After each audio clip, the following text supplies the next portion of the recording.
Hey, everybody. How is it going tonight? Welcome. So glad to be here with all of you. Be sure to hit the like button. Be sure to hit the subscribe button. Be sure to hit the notifications bell.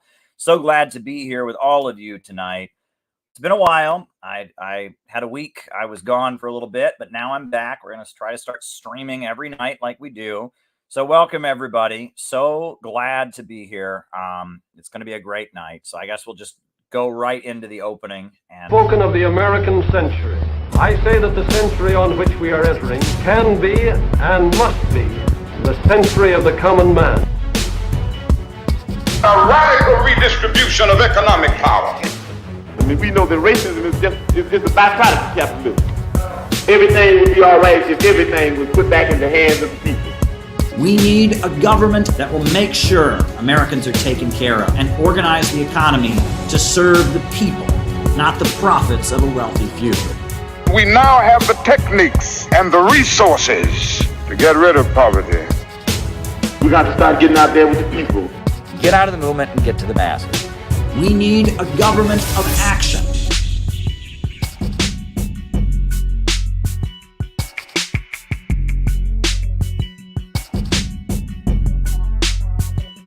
all right, everybody. Welcome. I think I'm going to bring the camera a little closer. Always good to have a nice close shot since I'm here in front of the bookshelf. A lot of fans really like this bookshelf.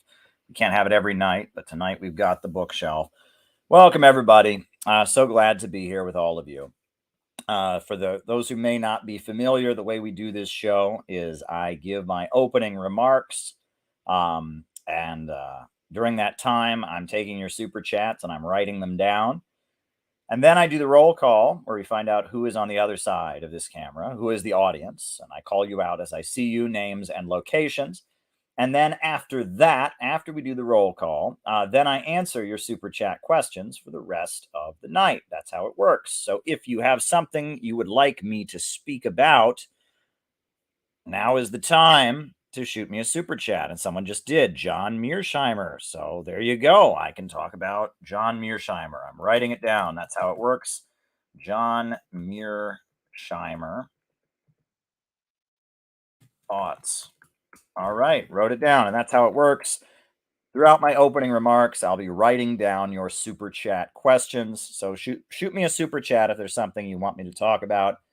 In the second half of the show, that's how it works. And yeah, hit the like button, hit the subscribe button, hit the notifications bell, and make sure to share this wherever videos are shared, wherever videos are posted. Facebook, Twitter, Reddit, Instagram, Bunker Chan, Prol Wiki, wherever videos are posted or menaced by international communism, one can share these videos. But anyway, folks. So I have been gone for a little bit. I went away over the weekend. I went to the wedding, a lovely wedding. A good friend of mine who goes way back, someone I used to work with. And I guess I still work with them, but not officially. We collaborate some here and there. All right, Felix Dzerzski.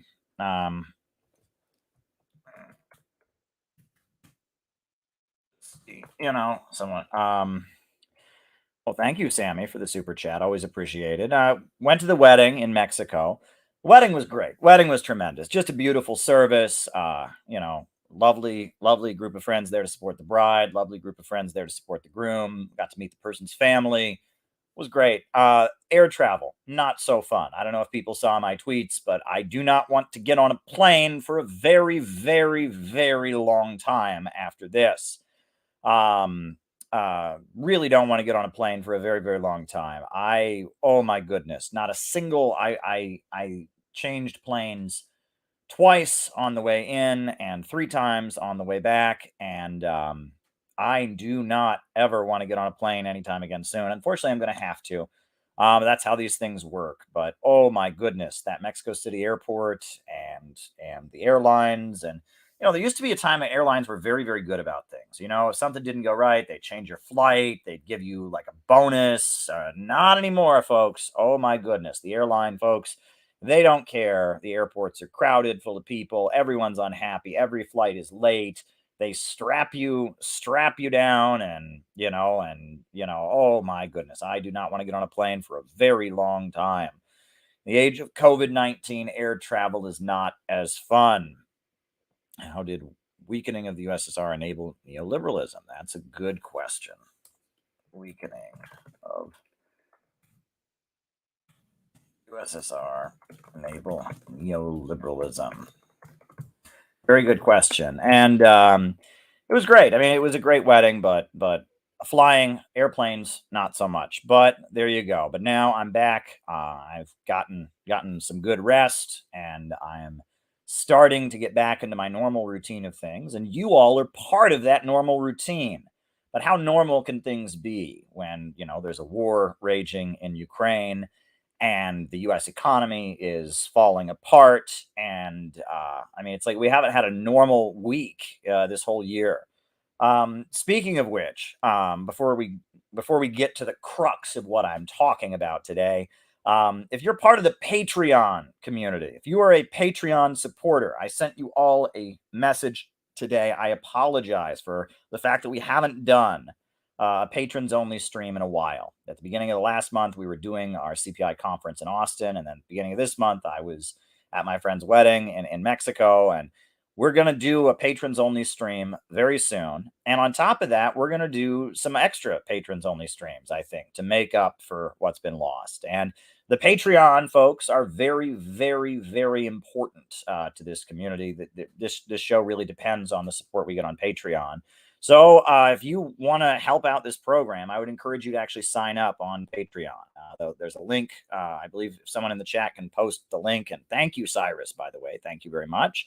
Someone in the chat can post the link to the Patreon. Let's try to give more love to those Patreon folks. We are on the brink of publishing a new book for the Center for Political Innovation. The way it works is anyone who's a Patreon supporter gets one. So, that's one of the perks of being a Patreon supporter, is that you get a book.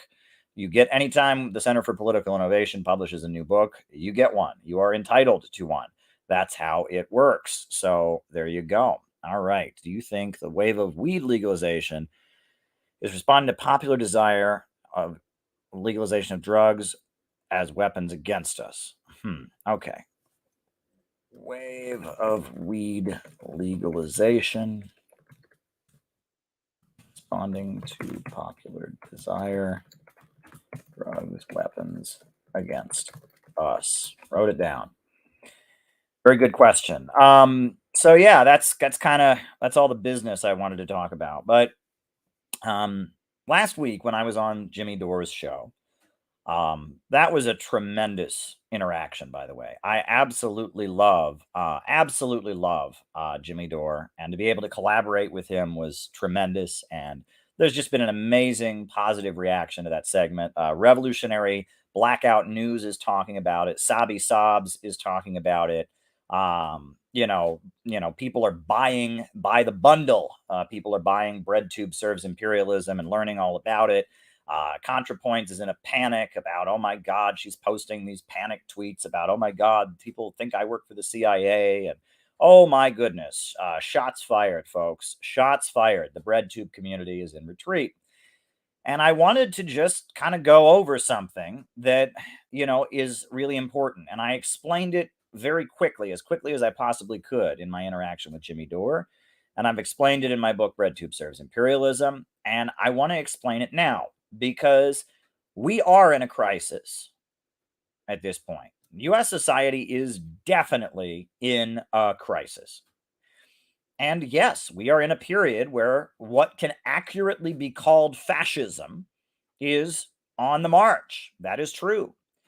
But fascism is not Donald Trump supporters. Fascism is not people who are racist, sexist, homophobic, transphobic. Fascism is a stage in the breakdown of capitalism. And there is a scientific Marxist understanding of fascism. And many of you have probably heard all of this before. But it is so fundamental in what we talk about on these streams that I just have to repeat myself. So here goes. Capitalism is a system of production organized for profit. That's what capitalism is. Some people think capitalism means, when you have rich and poor. No. Some people think capitalism is when one person owns the factory and another person works in the factory. No. Those things happen in capitalism, but that is not the essence of capitalism. Capitalism is a system of production that is organized for profit. As Friedrich Engels put it, under capitalism, the means of production only function as preliminary transformation into capital, meaning that they don't make boots because people need to keep warm and keep their feet warm in the snow. They make boots because they make profits from those boots. The boot-making company has means of production. They have a boot factory. And that boot factory churns out boots so that the owner of the boot factory can make profits. Capitalism is production organized for profit. Under capitalism, we don't have houses because people need a place to live. We have houses so that landlords and banks and construction corporations can make profits. We don't have food under capitalism so that people can eat it. We have food so that agribusiness and big box stores and other corporations can make profits from selling it. Production for profit, not for social use. That is the nature of capitalism. Capitalism is production organized for profit. And capitalism is different than all other social systems that have existed in history. And the reason that it is different is because it creates a situation where poverty is created by abundance. Never before in human history have we had this problem of poverty created by abundance. The systems of the past, people were hungry because there wasn't enough food. There wasn't enough food, people were hungry. Systems of the past, if there was not enough housing being produced, people were homeless. But capitalism is unique. Under capitalism, people can become hungry because there's too much food. Under capitalism, people can become homeless because there's too much housing. Capitalism is production organized for profit. And it has a built-in problem, a built-in mechanism of self-destruction. And that's called overproduction. But the capitalist is constantly driving to produce as many goods as possible. The boot factory wants to make as many boots as they can. The agribusiness wants to produce as much food as they possibly can. And in the process of driving to produce as much as they can, they also want to pay as little as they possibly can to produce it. They want to hire as few workers as possible to produce these boots and these shoes and these, ice cream cones. They want to hire as few people in the process of production as possible. And the people that they do hire, they want to make them more easily replaced. They want to be able to replace them very easily. They want to be able to pay them as little as they possibly can. So the capitalist is constantly trying to drive down the amount he pays the worker. And to do this, he's advancing technology. He is working to try and advance technology, replace workers with machines, make jobs less skilled. But in the process of doing this, he faces a very big problem, which is that the worker who he hires is also the consumer. And the worker cannot buy back what he produces. Fascism's primary purpose is to smash communism and socialism, working class power, in order to maintain the rule of profit. Very good, David. I agree, and we'll talk about that.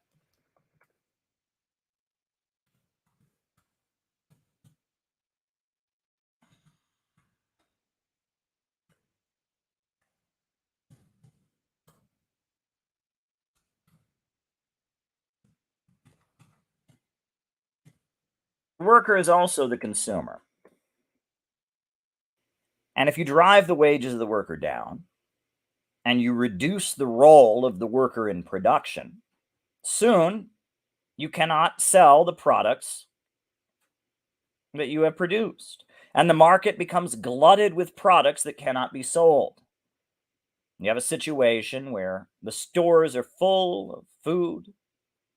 All kinds of food is being produced, but people can't afford to buy it. You have a situation where the market is full of iPhones and iPads and all kinds of advanced technology, but people can't afford to purchase it. You have a situation where there are all kinds of empty houses and all kinds of homeless people who cannot afford to live in them. This is the built-in problem of capitalism, and it is always there. The problem of overproduction. That the capitalist wants to maximize his profits, but the only way he can maximize his profits is by making the working class poorer, and then the working class cannot afford to buy the products he has driven so hard to produce. And as a result, you have frequent economic crises. And it used to be every few years under capitalism. During the good old days, the Gilded Age that libertarians like, this happened all the time. Every couple of years, every 1 or 2 years, you would have a situation like this. They call it a panic or a slowdown or a slump.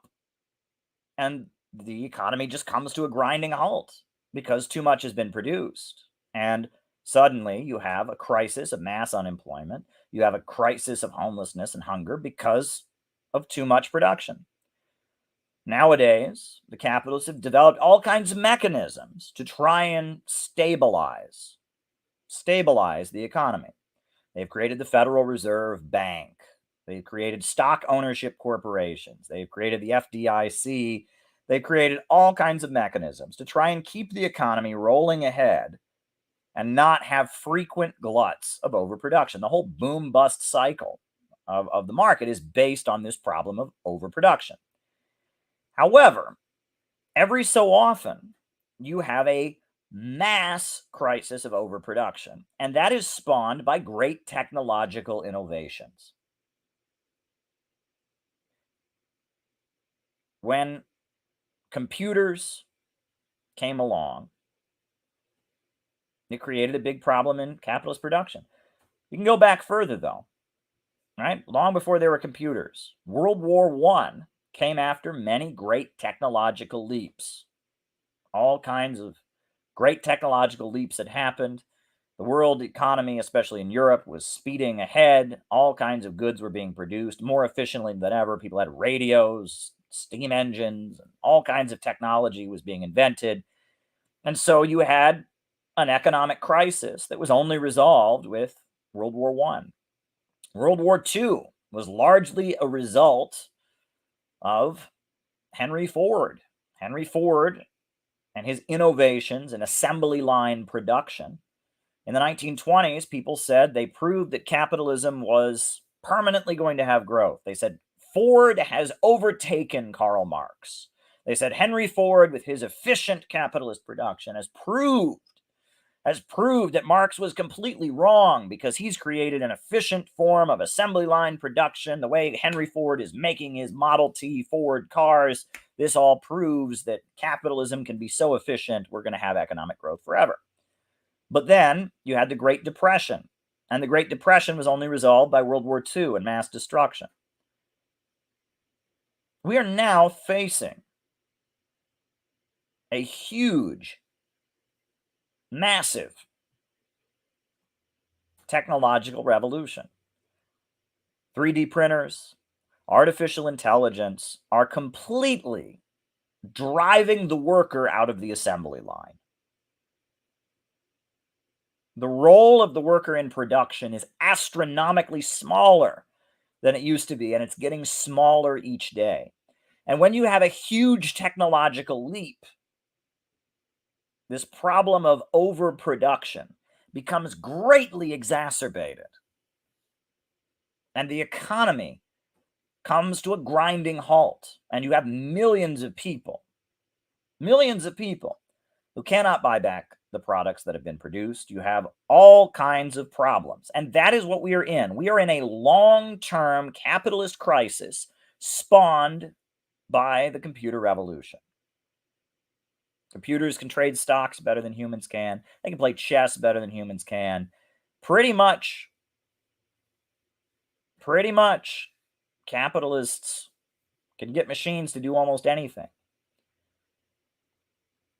And this creates a situation where you're going to have a long-term economic crisis.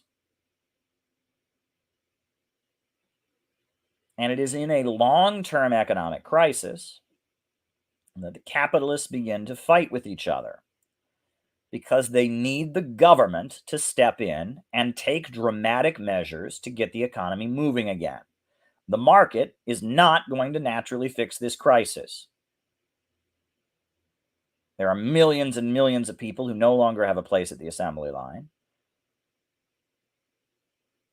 The global economy can't handle all the technological leaps that have happened because under capitalism, your only value as a worker is renting yourself out to your boss. You sell your labor power. That's your value under capitalism, is your ability to sell your labor power.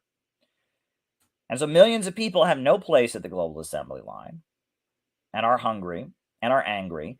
Workers in the first world are seeing their living standards dramatically decrease. Workers in the developing world are starving to death, especially since the pandemic. There's been massive rise in malnutrition in the developing world.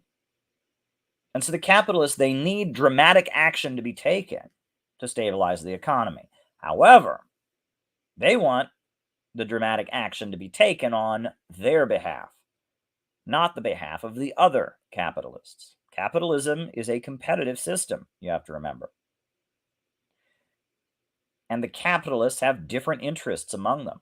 Some of them make profits from oil. Some of them make profits from hotel chains. Some of them make profits from selling, cell phones and smartphones. Some of them make profits by having social media apps. Some of them make profits by having airlines. Some of them make profits by manufacturing cars. The capitalists have competing interests among themselves.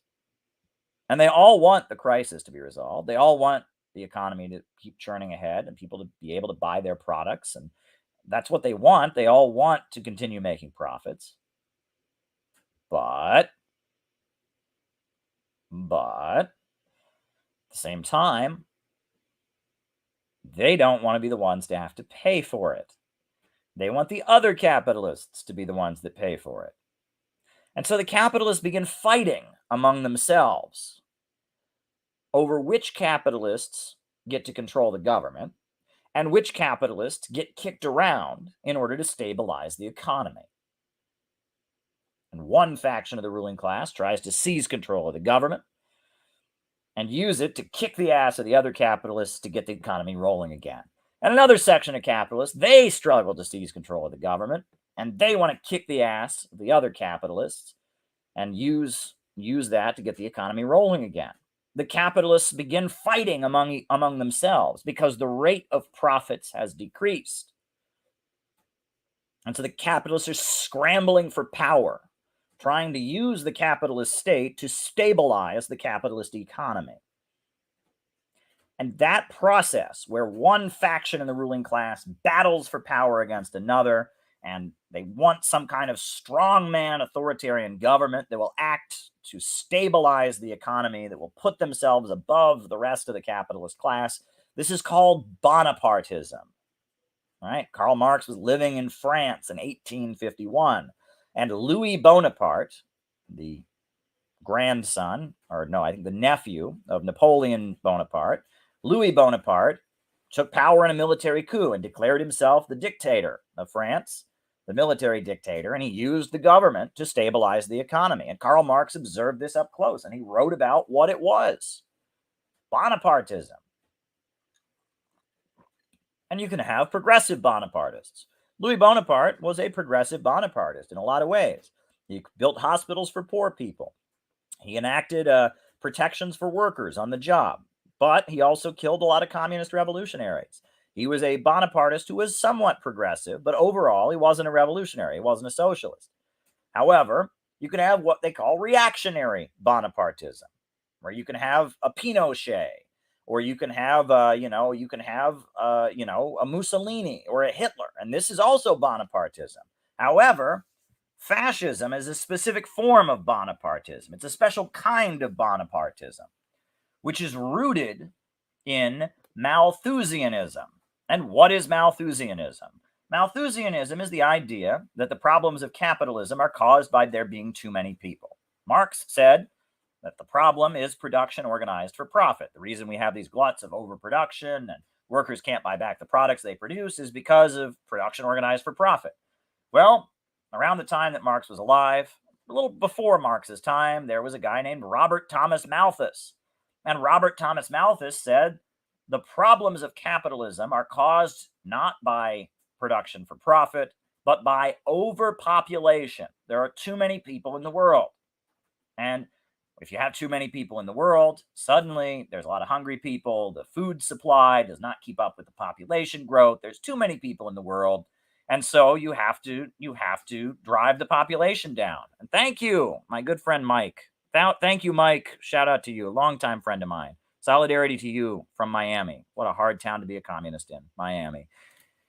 And they just say, oh, you need to drive the population down, right? And Malthusianism is the ideology of some of the most reactionary capitalists in the world, the British Empire and the Rockefellers and some of the most evil capitalists. They said, yes, there's just too many people in the world.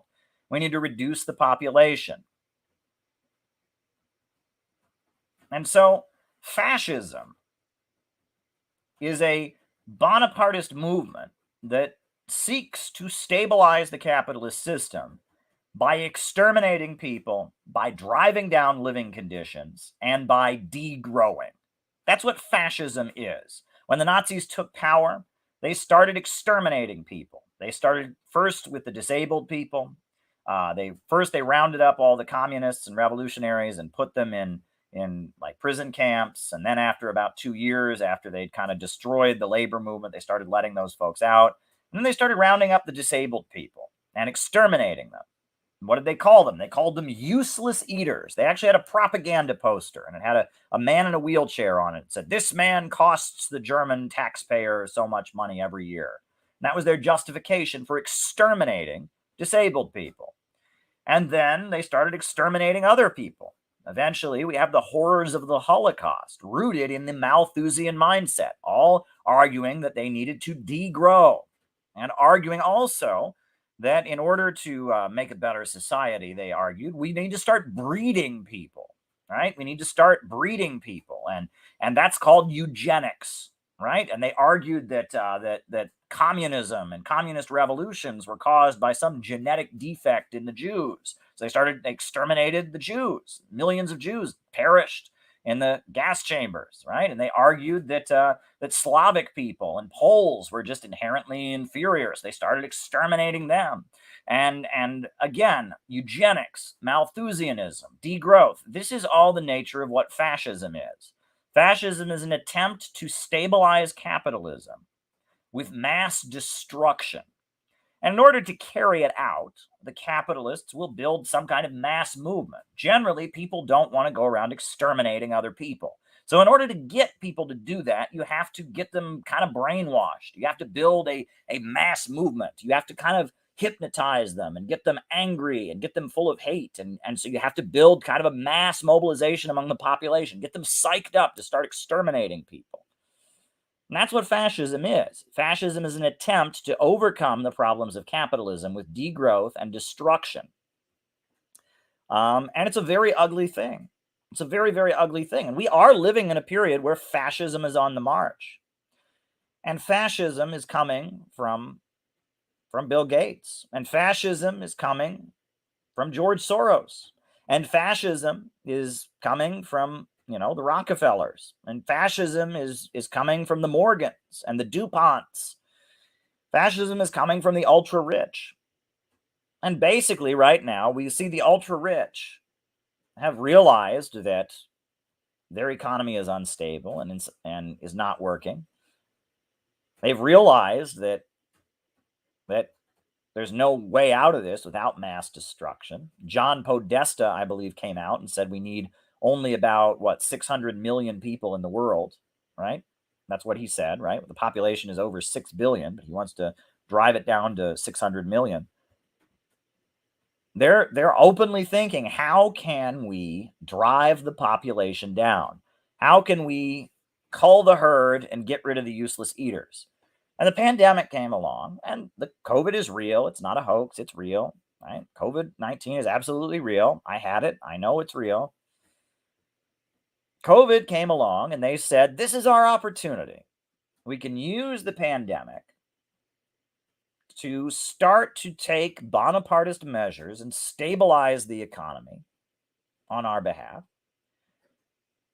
And we can use it to kind of demolish the lower level capitalists and solidify our position at the top.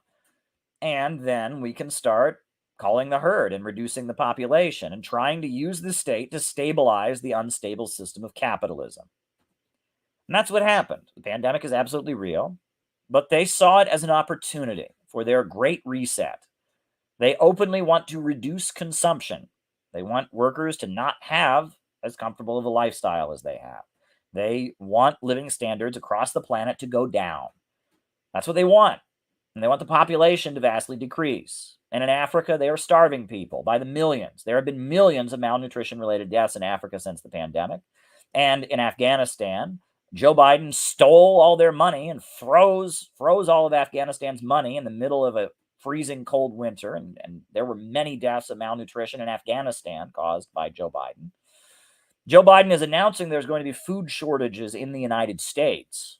That was the latest announcement. Joe Biden is preventing Russia from exporting the fertilizer they send all over the world, and there's going to be food shortages in India. There's going to be food shortages in Brazil and in Africa as a result of this, because Russian fertilizer won't be exported. And they say, hey, in their minds, you have to understand this is about solving the problem of capitalism. They say that human growth must end and we must drive down living standards. We must degrow in order to stabilize capitalism. And this is the mindset of the ultra-rich. Whereas there's plenty of lower-level capitalists, fracking companies, hotel chain owners, Betsy DeVos, Koch brothers, people like that are right-wingers. They're right-wing reactionaries with more of a libertarian outlook. And their view is that they don't want the government to stabilize the economy, put them out of business, secure the monopoly of the ultra-rich. They want libertarianism. They want open free market capitalism. So they think that the Rockefellers and Bill Gates and the Carnegies and the DuPonts are all communists. They're against any measure to stabilize the economy. They're libertarian. And they view this as an attack on their independence as lower-level capitalists. The pandemic has been amazing for Jeff Bezos.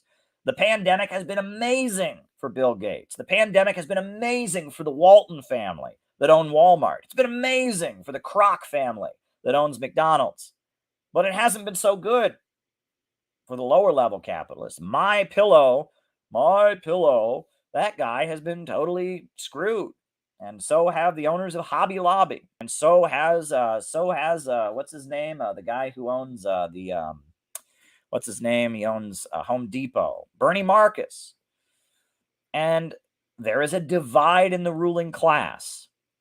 The ultra-rich have a liberal outlook. The ultra-rich have a liberal outlook, more or less. All right, they didn't like Donald Trump. They want a kind of global measure to stabilize the economy. They see COVID as an opportunity to secure their monopoly. Meanwhile, the lower-level capitalists, they see this as an attack on their very existence. And they have an ultra-right-wing worldview. They think that the worker, the labor movement is evil. They hate communism and Marxism, but they also hate the higher-level capitalists. And so there's a fight going on. And the synthetic left, the Social Democrats, BreadTube, DSA, Young Turks, they are the foot soldiers of Bill Gates and the Walton family and, the ultra-rich, the Joe Biden faction, the neocons, that's who they work for.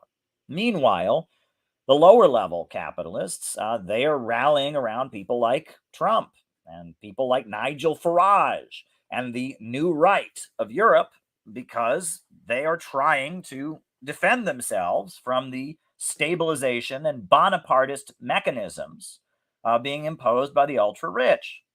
And this is a fight in the ruling class. Now, at the end of the day, neither of these factions has the interests of American working families at heart. Bill Gates wants to drive your living standards down. He wants to make you poorer. He wants you to degrow. He wants most of us to be dead. He wants to cull the herd and reduce the population. On the other hand, the Hobby Lobby and My Pillow guy, he wants to not have to pay you a minimum wage. He wants you to not get any food stamps. He wants you to basically be told, you're on your own, pull yourself up by your bootstraps. It's the American way, make it or break it. Both of these factions, at this point, are mobilizing against the proletariat. Right? The libertarian far right that thinks that the pandemic is communism, they want to drive your living standards down with free market neoliberal economics. And it appears that now among the ultra rich, even though they were pushing neoliberalism, they're now moving towards some kind of fascistic neo-Keynesian Malthusian economics. Great reset. They're trying to use the pandemic as an opportunity to secure their monopoly, crush their competitors, and become the dominant faction so they can gradually reduce the population. However, there's a wild card in all of this. And this is what changes everything. This is the wild card that changes everything. In 1917, well over 100 years ago, something happened. A country, and actually many countries, broke free from capitalism. The Bolshevik Revolution of 1917 happened and created a socialist society in the Soviet Union. All right. Yes, I'll talk about that.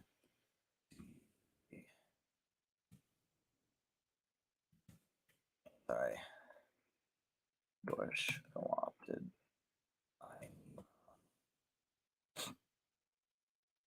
Soviet Union emerged. And this was a country that had been dominated by American banks and French banks and British banks and kept poor. Every time you had a strong leader in Russia like Catherine the Great, the British and the Americans would conspire against them and try to stop them. They wanted Russia to be an impoverished, backward agrarian country. And they worked very hard to keep it that way. And Russia's oil resources were controlled by British bankers. And Russia was, it was an empire. It was the Russian Empire, but it was very much a subservient country held back by Western capitalism. But in 1917, the Russian Revolution happened. And the Soviet Union came into existence. And you had the emergence of socialism. And socialism is a system where production is not organized for profit. Socialism is a system where the banks and the factories and the major centers of economic power are organized to serve public good and not the profits of a few. And in the Soviet Union, they had 5-year economic plans where the state got together and said, we need to produce this many schools, we need to produce this many hospitals, we need to build power plants, and they did it. And during the 1930s, the Soviet Union went from being one of the poorest countries in the world to being an industrial superpower. They wiped out illiteracy. They electrified the whole country. They had the biggest power plant, the biggest hydroelectrical power plant in the world, the Dnieper Dam. It was in Ukraine. They built the Dnieper Dam, the biggest hydroelectrical power plant in the world. They produced more steel than any other country in the world. They produced more tractors than any other country in the world. They were building train car systems and tramways, and they just raised that country up into a mighty superpower. And then the Nazis invaded, and they defeated the Nazis, and they rebuilt the country again. And they started rebuilding Eastern Europe, and countries all across Eastern Europe got electricity and running water and literacy and universities. And with socialism, you had a whole section of the planet that was starting to break out of the capitalist system. They didn't have this problem of production organized for profit. They didn't have a boom bust economy. They had an economy where a government that had come out of a popular revolution controlled the economy and rationally organized the economy so that growth was no longer held back. China had a revolution, 1949. Cuba had a revolution. Libya had a revolution in 1969. Syria and Iraq had revolutions. The Iranian Revolution of 1979. You had all these countries around the world have started breaking out of capitalism. And a lot of these countries have a market sector. They have people, capitalists who make profit, but they're not in command. The economy is not left up to the dictates of the invisible hand. You have a revolutionary government that controls the capitalists and forces them to work in the interests of society overall. Under Russian capitalism, the corporate interests hold monopoly political power. All right.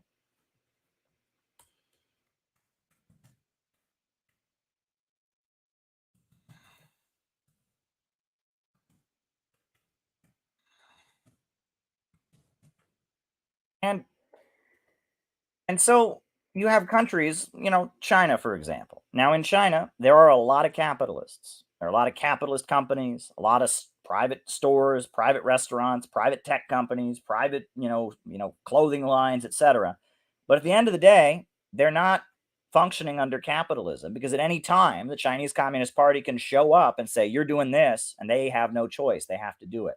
They have no rights. The capitalists have absolutely no rights. They are forced to do what the state central planners want done. And yes, most of the time they might just be functioning according to the market, but that changes in a heartbeat. And the Chinese Communist Party shows up and says, you're doing this, you're producing this, you're going to stop selling your stocks, you're going to move your factory over here, and they have absolutely no rights. No rights. Even though there's market forces at work, that market is not free. The boot of the 90 million members of the Chinese Communist Party is hanging over the head of the Chinese economy, forcing it to continue growing.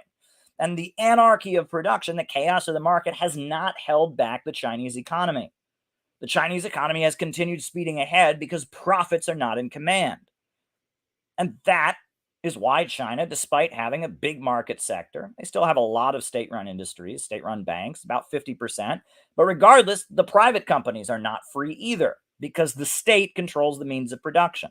They have executed capitalists. Billionaires in China have gotten the death penalty for going against what the Chinese Communist Party says. So you have China and its allies, Iran, Russia, Venezuela, Cuba, Nicaragua. You have countries around the world that have broken out of the domination of capitalism.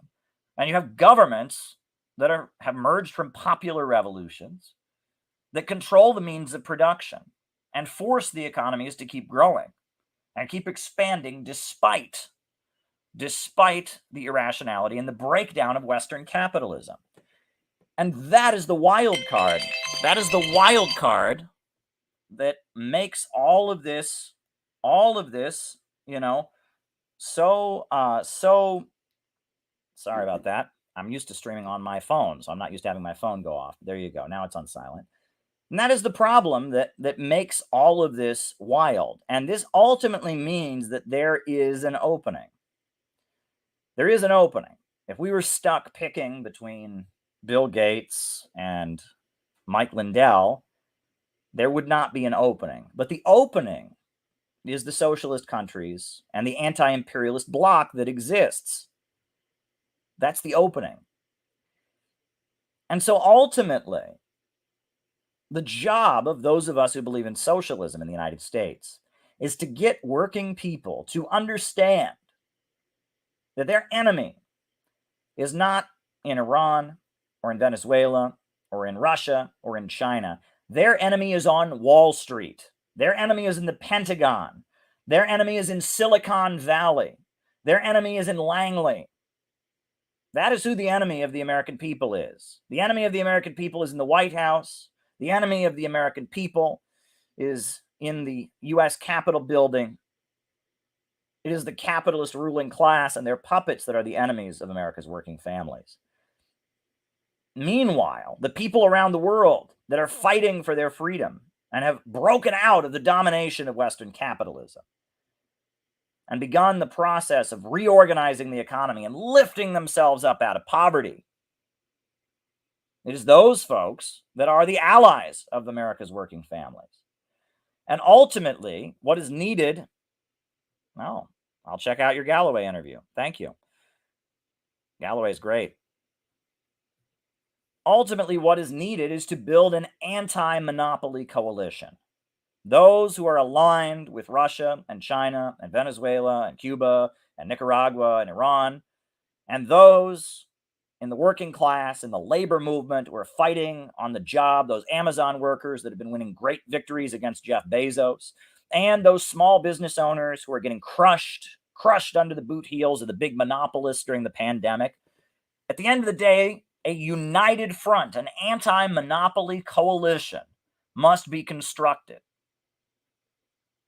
An anti-monopoly coalition must be constructed to break the United States out of production organized for profit. We need a popular government that serves the people. A popular government that serves the people, based in revolutionary community organizing and revolutionary upsurge of participation of the people. We need a government of action that can control the means of production. We need a government of action that will fight for working families.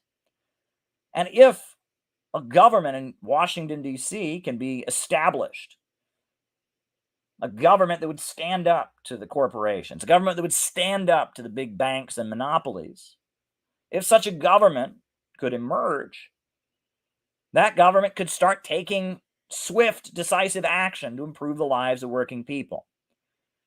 And the Center for Political Innovation is not a political party. We do not run or endorse candidates. We do not campaign for people. We are a think tank. And we have put forward 4 policy proposals that could be enacted, that an elected leader could enact, that would improve the lives of working people. The first, a mass mobilization to rebuild the country, pave the roads of the country, repave the roads of the country. New schools, new universities, new power plants, new water treatment facilities so our children aren't drinking water contaminated with lead, new hospitals so people have medical access, new universities so we're once again churning out the greatest engineers and scientists, a high-tech reboot of the country, hire the unemployed, and rebuild the United States of America. Hire the unemployed, the young people stuck in a cycle of short-term, low-wage jobs. Put bright green uniforms on them. Hire them, give them union wages, and dispatch them around the country to rebuild the United States, much like Roosevelt did with the Works Progress Administration. Rebuild America, a mass program for the reconstruction of the country. The second policy we put forward, public ownership of our natural resources, oil, gas, coal, timber, all of the wealth that comes from America's soil, from the ground beneath our feet, should be public property. And the budget, the budget of the country should come from the wealth made from our oil. Big corporations get rich off our oil right now. Big corporations get rich off our coal and our natural gas and our timber. But the wealth of America should instead go into the public budget so we can build hospitals and schools and universities. We should control our natural resources. Third policy we put forward is the public ownership of banking, the nationalization of banking. Credit should be strategically assigned by the state, right? Let the federal government create a great national bank that would lend money strategically based on what was in the needs of the country. Let every state have a state bank that would lend money strategically. Let there be local banks controlled by communities at a community level. Put the credit, the assigning of credit, the loaning of money, not into the hands of private for-profit lenders, but into the hands of communities and of the state so that they can strategically assign credit based on unlimited growth and ensuring that there can be growth in the community. Furthermore, enact an economic bill of rights, the right to a job, the right to housing, the right to education. Those 4 policies They would not be overturning capitalism. But in order to enact them, so much capitalist power would have to be pushed back. All right. Okay.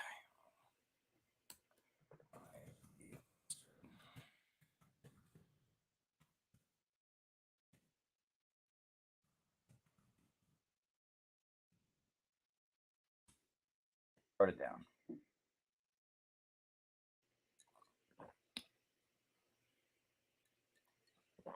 So much capitalist power would have to be pushed back in order to enact these policies that you would have to have a leader who came into power with a mass movement behind them to carry out these policies. In order to enact these kinds of policies, you would have to have millions of people on the street who would have the back of that leader in order to enact these policies. You'd have to have a Hugo Chavez. You'd have to have a Nicolas Maduro or a Daniel Ortega. You'd have to have a strong leader who led some kind of mass movement in order to enact these kinds of policies. In order to enact those 4 economic policies that would dramatically change the economy, you would have to have the ability to push back so hard against capitalist power. Wouldn't be an easy thing to do. And ultimately, enacting those policies would lead to a situation where the nature of the military would have to change. You couldn't do that with the Pentagon brass. They would overthrow somebody trying to enact these policies. You couldn't do that, with the FBI and the CIA as they are. They would mobilize to assassinate some kind of leader who enacted these policies. So you would have to change the nature of the state. Might have to be a new constitution. There'd have to be a new military force, a new policing agency, a new intelligence service. The nature of the state would have to change in order to enact these kinds of policies. The capitalist state would not be able to carry out these reforms. The state power, the bodies of armed men, the FBI, the CIA, the Pentagon, the military, those forces would get in the way of any such dramatic changes. So the nature of the state would have to change. And once a new state emerged, a new state apparatus, a new military, a new policing agencies, a new intelligence service, once you had a new state, at that point, you could move ahead and implement a fully socialist economy, an economy organized to serve the people. You would have a government that was strong enough and based in communities that it could control the means of production. And capitalism could be defeated. And you would move towards socialism. And that is the Center for Political Innovation's vision. Our role is not to go around campaigning for people. Our role is not to go around screaming revolution. Our role is to put out policy solutions, real policies that could be enacted, things that the government could do, but won't do. And use these demands, these programs, these programmatic demands, these transitional demands, these policy solutions. Use these policy solutions. Use these policy solutions to raise the consciousness of the people. How does the CCP incentivize capitalists to grow and become successful? All right.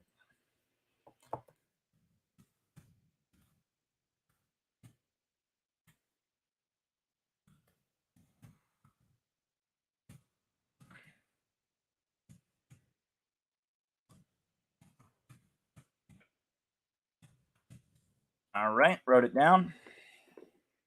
That is our role. We want to put forward real policy solutions that will raise the consciousness of the people. And that's what we aim to do. We aim to expose the lies of the war makers and imperialists. We aim to call out the policies that are destroying the country. And we aim to get American working people to understand where their economic interests lie and to demand a government of action that will fight for working families. And that is the role the Center for Political Innovation plays. And yes, we want to develop a core of dedicated people who understand the science of Marxism and historical and dialectical materialism. And we also want to engage in mass agitation to those who couldn't understand such a thing. We want to get those who couldn't understand such a thing to understand that why couldn't the government rebuild the country? Why couldn't the government put natural gas and oil under public ownership? There is agitation in the form of policy solutions, and there is education among the advanced. And we want to build a block of people who understand what the problem is. We want to engage in education. We want to develop policy solutions. Um, that's what we want to do. That's the Center for Political Innovation. So this may be a bit of a basic wrap to a lot of you who are watching, but to a lot of you who are new, this is not basic. This is maybe the first time you're hearing this. But there are a number of things that have happened this week. That really point to exactly everything I've said. First one, I don't have a clip for you. I'm just going to read to you. This is a news item. It was on RT. Make of it what you will. Headline: Fake agents arrested after bribing their way into Biden's inner circle. 4 Secret Service agents bribed with gifts and apartments have been put on leave. Haider Shor Ali and Aryan Tarzada have been arrested for impersonating Department of Homeland Security agents after 2 years spent showering Secret Service agents with gifts, including guns and free apartments. They were charged on Wednesday with 1 count of false impersonating of an officer of the U.S., according to court filings. 4 Secret Service officials and First Lady Jill Biden's detail, who allegedly accepted gifts from the phony DHS agents, also have been placed on administrative leave. Shir Ali and Taharzada had lavished them with gifts including a rent-free penthouse apartments, high-end electronics, police equipment, a drone, and the use of official government vehicles, among other goodies. Taharzada had officially offered to buy a $2,000 assault rifle for one of the agents assigned to the First Lady's security detail, according to the indictment. The 2 men had apparently conned not only the First Lady, Jill Biden's Secret Service detail, but also the management of the building they were living in into believing they were federal agents investigating the January 6th Capitol riot, among other crimes. As a result, they got free use of a $40,000 worth luxury real estate for their own use, that of the Secret Service agents. Asked by the investigators why the phony agents were not paying rent, a representative of the building responded with a single word: government. Management at the Tishman Spire were so convinced the men were feds that they had provided the pair with access to surveillance cameras and codes needed to access doors in the building. They also had a binder full of information on fellow building residents, who, aside from Secret Service agents and other federal employees, included congressional aides and advisors. The fake agents even pretended to recruit a building resident to be part of their task force, requiring the person to submit to being shot with an airsoft rifle to evaluate their pain tolerance. I guess I could keep reading. There's a couple more paragraphs. There's something going on here, folks. There is something going on here.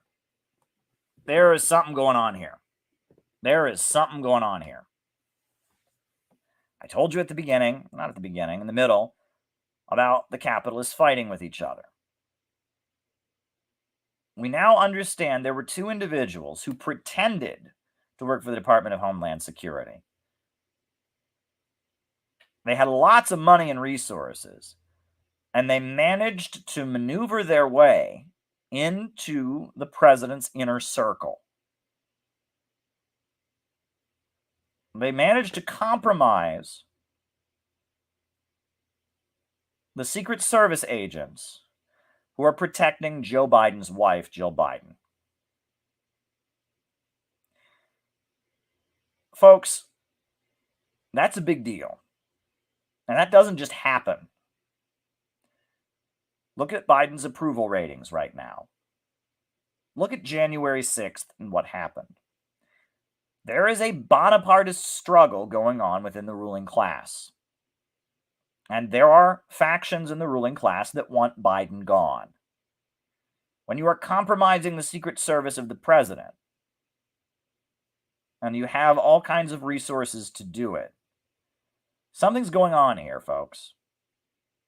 Something's going on. And they're going to say it's just incompetence. No, folks, something's going on. Just like with January 6th, something's going on. Something's going on. January 6th didn't just happen, it was allowed to happen. And this, I am convinced, is not just Secret Service agents being stupid. These people had friends on the inside that were helping them. I mean, I look at the facts of the case, and it looks to me like the American deep state is fighting with itself.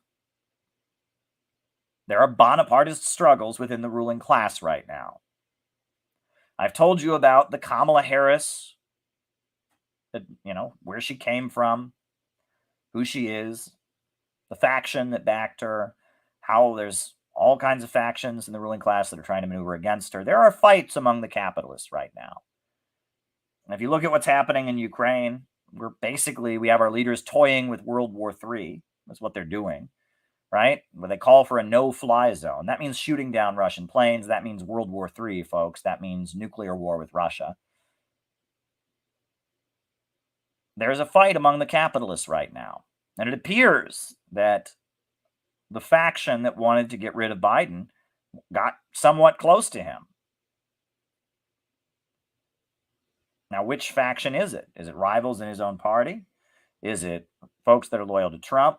There's something going on here. Look at that story. I'm sorry. If you look at that and you think, oh, well, it's just, I guess, these, U.S. Secret Service is incompetent and corrupt. No. There are divisions in the ruling class right now. And it's terrifying. It is absolutely terrifying to look at this. But this kind of thing doesn't happen. I don't know who, and I'm not going to try and tell you who did this, but this kind of thing, you look at the details of that story, this kind of thing does not happen. The capitalists are fighting with each other. There is a big fight among the ruling class right now because the country's in shambles. It's falling apart. The economy is bad. Inflation is up. People can't afford food. People can't afford gasoline. They're fighting amongst themselves. The capitalists are fighting amongst themselves as the rate of profit is dropping. And this is representative of that. I don't know what the motivation of these people was to penetrate the Secret Service protecting the First Lady. But I can assure you it wasn't just to make money. It wasn't just to get access to a luxury apartment. Something's going on here, folks. It's not for me to figure out. Not even for me to really speculate about exactly what is going on. But something is going on. Something is definitely going on. Something's going on. Another story I wanted to share with you, right? They've been lying to us throughout this whole Ukraine crisis. They have been lying and lying and lying and lying, and then they lie again, and then they lie again, and then they lie again. All right? And it drives me up the wall. They've been lying throughout this whole Ukraine crisis. They told us about this hero of Kiev who was shooting down planes. Well, that turned out to be bullshit. Then they told us about Snake Island. Oh, the heroes of Snake Island, and they all got killed. That turned out to be bullshit, right? Interagency divisions right now is the Pentagon not corroborating the Bucha. Right. Very good. All right. Right.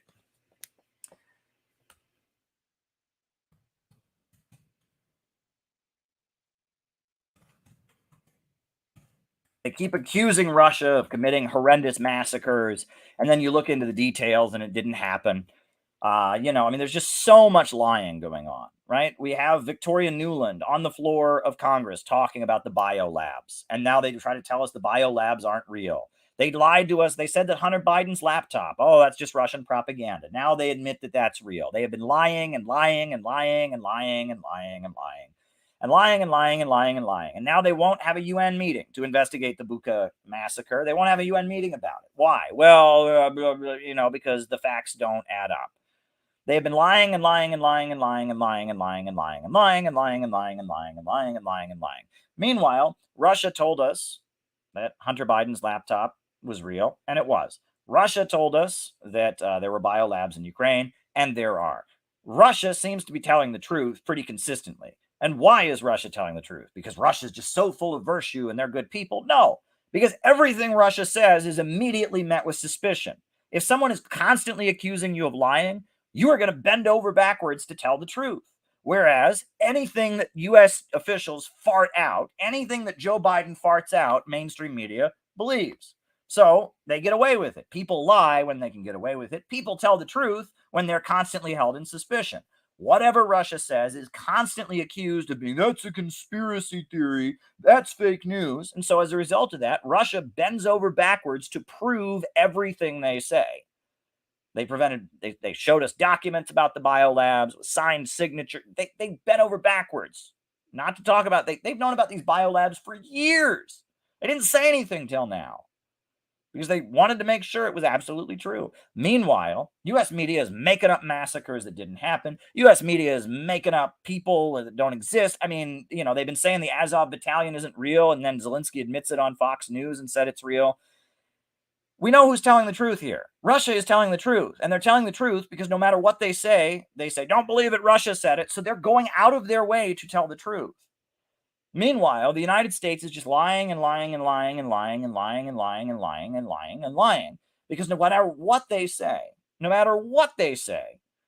U.S. media believes it as if it's fact. Oh, the U.S. government said it. It must be true. But now, there was a moment on MSNBC that just happened that should show you how ridiculous American media is. Forgive me if you've already seen this tweet, this floating around Twitter. This was a moment that just blew my mind. When I saw this clip, my head wanted to explode. This is why you can't trust American media. I'm about to show you something that this would never have happened. In the 1980s, this wouldn't have happened. In the 1960s, this wouldn't have happened. Anyone who knows anything about the role of the press, all that rhetoric about free press and unbiased and holding leaders accountable, anyone who knows anything about that, anyone who's ever taken a journalism class should see this clip and be full of rage. Because this shows you exactly how screwed up U.S. media is. Watch. I did not fabricate this clip. This is a real clip from American television. Using intelligence to fight an information war and doing it to Russia for months now, and it's working. NBC News national security correspondent Ken Delaney live in Washington. Ken, I want to start by giving people an example of what this is so they know what we're talking about. Take a look. They're also suggesting that Ukraine has biological and chemical weapons in Ukraine.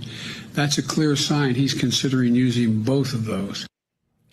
Can you explain to our viewers what was going on there and what NBC News has learned about that claim this week from 3 different U.S. officials? Yeah, that was a great example of what we're talking about. That was based on declassified intelligence, but we're also told the intelligence wasn't very clear about what exactly was going on. And they decided to disclose it as a way of deterring Russia from doing that and putting the world on notice that this could happen. And that's what's going on here, the big picture. This is an unprecedented use of declassified intelligence. We've never seen this level of information warfare before from the U.S. government. And what they're doing is they're trying to preempt the Russians, get ahead of Russian disinformation, even mess with Vladimir Putin's brain, as one person put it, leave him off balance to try to show that the United States knows what Russia is up to and is going to get ahead of it. It's really rather remarkable. Another example was when they announced that Russia had gone to China to ask for help with getting some weapons. That hasn't come to pass yet, and it was almost a way of putting China on notice. Hey, we know what's going on here. Don't let this happen. So really interesting and unprecedented use of intelligence here. All right. So I don't know if you just caught that. Joe Biden lied. Joe Biden said that they thought Russia was going to carry out chemical attacks when they weren't. U.S. media said that Russia had gone to China to get weapons from China when they hadn't. They lied. And instead of going, wow, our leaders aren't telling us the truth, we should hold them accountable, they said, wow, isn't that genius? Joe Biden lied to all of us. He got up in front of the whole world and said things that weren't true. What a guy. Isn't that brilliant? This is insane. The job of the media is to try and get our leaders to tell the truth, to try and hold them accountable. But MSNBC is running clips about, hey, just so you know, Joe Biden just accused Russia of something they were never going to do. But that's good. That's great because it's like spy stuff. It's like disinformation. And, Joe Biden said that Russia was going to buy these weapons from China, and they didn't. And that's just brilliant. They might as well announce, don't ever believe anything we say. Because their job as the media, their job is to try and hold Joe Biden accountable. No matter who's the president, they're supposed to hold them accountable, make sure they're telling the truth. They don't do that. In fact, not only do they let them get away with their lives, after it comes out that they lied, they get on there and go, it's genius. It's so, isn't it great that they lied like that? I mean, it's strategic. It's information warfare. When you turn on CNN, when you turn on MSNBC, when you turn on Fox News, you are not watching news. You are watching information warfare against your brain. That's what you are watching. They are lying. That clip, Joe Biden said false things. And instead of calling him out for saying false things in the middle of an international crisis, they're going, wow, isn't it genius? Because they're on the same team, because they're fighting the same information warfare.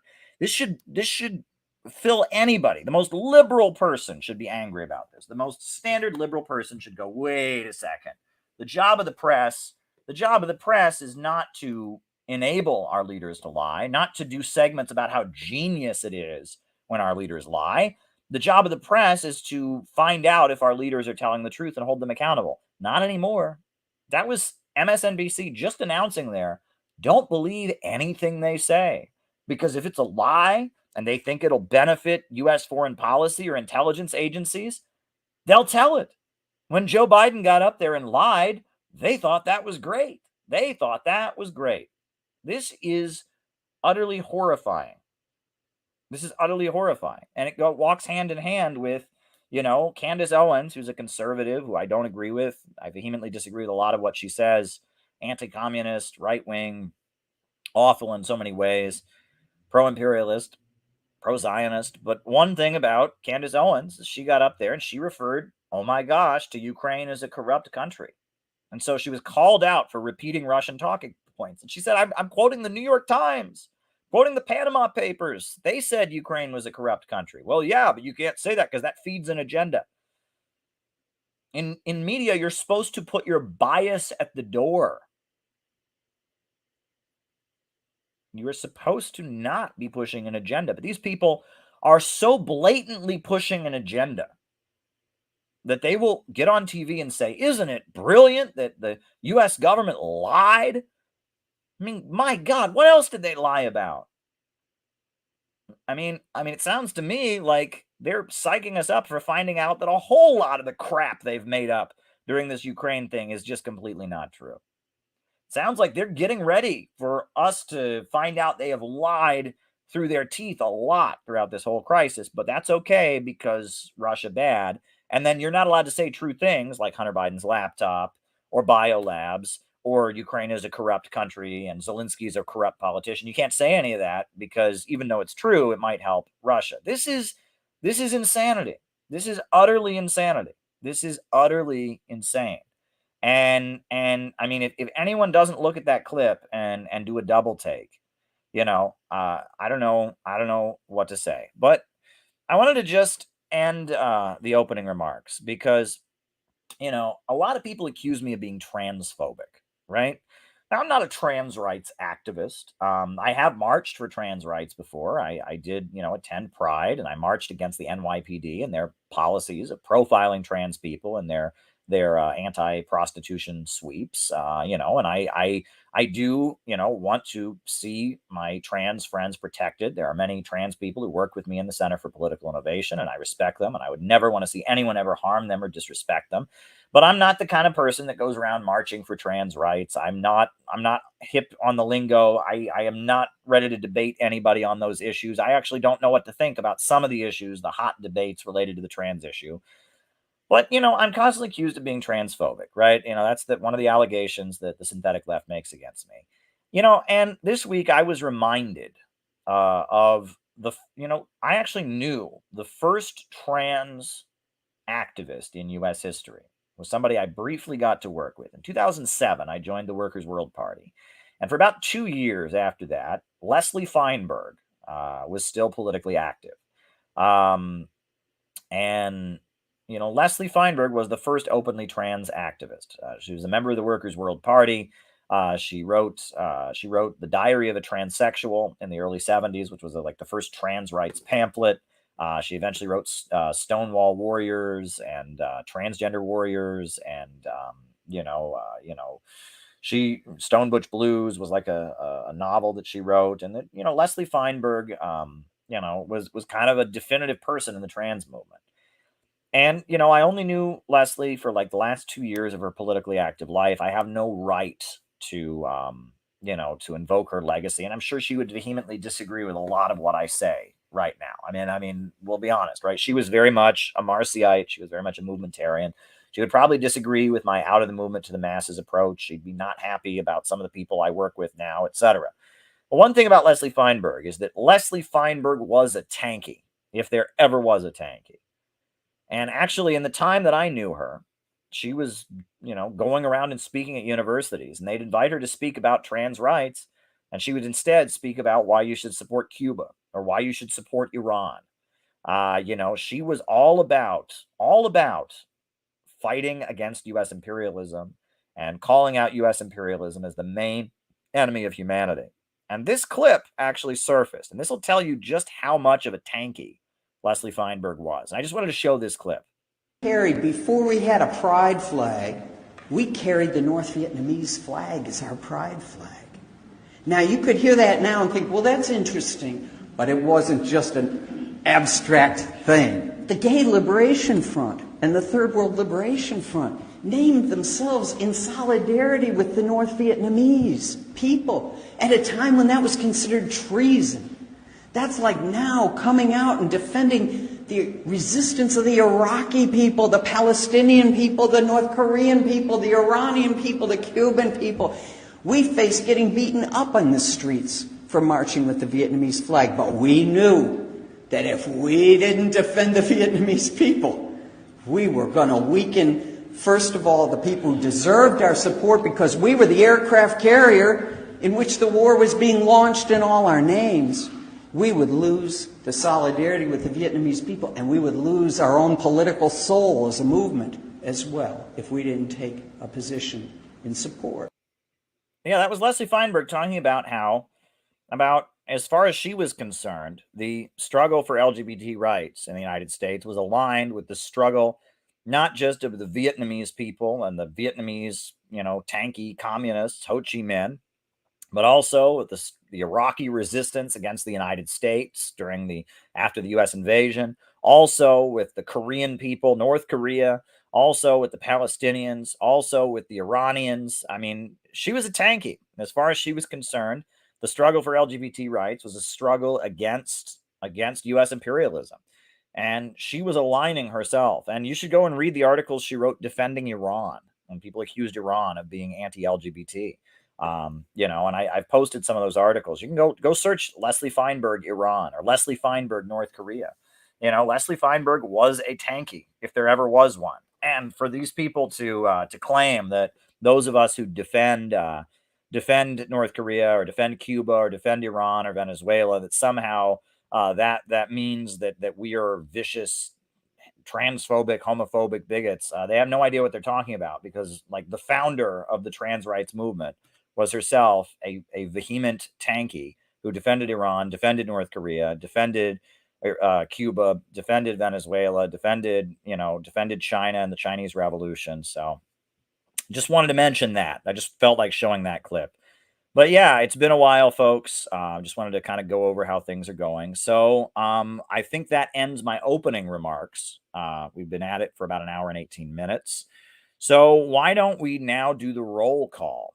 Where I call you out as I see you, names and locations. So let me call you out as I see you, names and locations, folks. Names and locations. Let me call you out as I see you. I see Kendall in San Diego. Who else do I see? Kendall in San Diego. I see Naples, Florida, Harold Sullivan.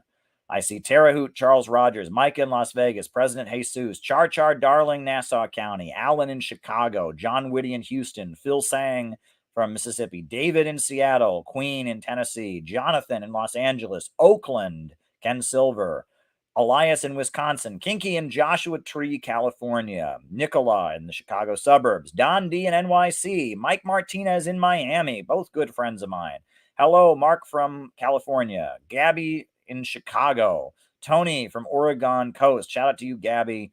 Shout out to Oz in Edmonton, 28 Auckland, San Jose, California, Ash in Chicago, Jeff in Southern California, Tony in Tasmania, Carl in Tacoma, Rice in Adelaide, Australia, Cody in Utah, Sierra Vesta, David in Thailand, Rice from Adelaide, Australia, Bob Troy in New York, Cody in Utah, Corvega Star Killer in Washington State, Montreal, Quebec, Pennsylvania, that's Leo Tolstoy. Joey from New Zealand says, "What's up, Caleb?" Smithville, Missouri, Ryan Clark, Kelly in Maine, Cleveland, Ohio, Danny RG, Marlon in San Diego, Arturo from Alaska, Anthony in Detroit, St. Louis, Bradley Wasser, Aussie, Cleveland Pirate Alex, Detroit, Michigan, David Rennie in Hamilton, Ontario, Bill from Parts Unknown, Kidding, Maryland. Very, very good. Very, very good. Very, very, very good. Very, very, very, very good. Niagara Falls, New York. Smedley Butler. It's Jason. Orlando, Florida. Mo from Pomona, California. Welcome, everybody. Welcome, welcome, welcome, welcome. Great opening, says Harold Sullivan. Well, thank you. Robert from Hawaii. Jersey City represent, says Greg. Welcome, everybody. So glad to have you here tonight. And, it's really, really great to do these streams with all of you. If you really want to support what we're doing here, sign up on the Patreon. I've been neglecting it a little bit lately, but we're going to do some makeup streams because I missed the last two because I've been running around. Looks like the Chicago conference of the Center for Political Innovation is going to happen. It appears it's going to happen. Not confirmed 100% yet, but it's looking good. So it looks like pretty soon we'll be announcing the date for the Chicago conference of the Center for Political Innovation. Fingers crossed on that. Very, very, very exciting. Very exciting stuff, folks. Very, very exciting. So keep your eye on that. But yes, if you want to really support what we do here, always could use more support on the Patreon. We're going to try to find a special way to give to the Patreon community. I've been neglecting on that. But there you go. So Chicago, folks, Chicago. Great film on YouTube, Z by Costa Vares. Worth a watch if anyone has seen it. I haven't actually seen it. I know Max Blumenthal was tweeting about it the other day. I haven't actually seen it. I believe it's about the struggle against the fascist government in Greece, right? I believe it's about the Greek people and their struggle against fascism. But I haven't actually seen that film. But there you go. There you go, folks. All right. So we're going to start answering super chats. If the super chats continue to roll in, I'll be writing them down and we'll just start answering them.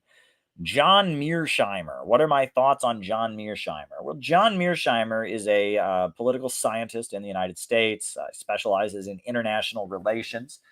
He's the author of a very controversial book that came out during the Obama years called The Israel Lobby. And it was about the role of Israel in U.S. politics. Basically, they argued that Israel has a huge amount of influence in American politics. And at the time, that book that they published, it was kind of only considered, it was considered fringe to talk about the Israel lobby. But they basically argued as mainstream political scientists that there was indeed a lot of influence by the Israel lobby. And at the time that they published that book, it was very controversial. And then it became a big scandal that in the Obama administration, there were some people in Obama's campaign who had read that book. And it showed that, that Israel has enemies within the U.S. power structure. There are people within the U.S. power structure who are critical of Israel. One of them is, what is bigger than Bernie about? It's behind you. Okay. We'll write that down. What is bigger than Bernie? It's behind you. And they were critical, and it showed like Brzezinski, Zbigniew Brzezinski was a longtime U.S. foreign policy strategist who was awful. Very sympathetic to fascistic anti-communists in Europe.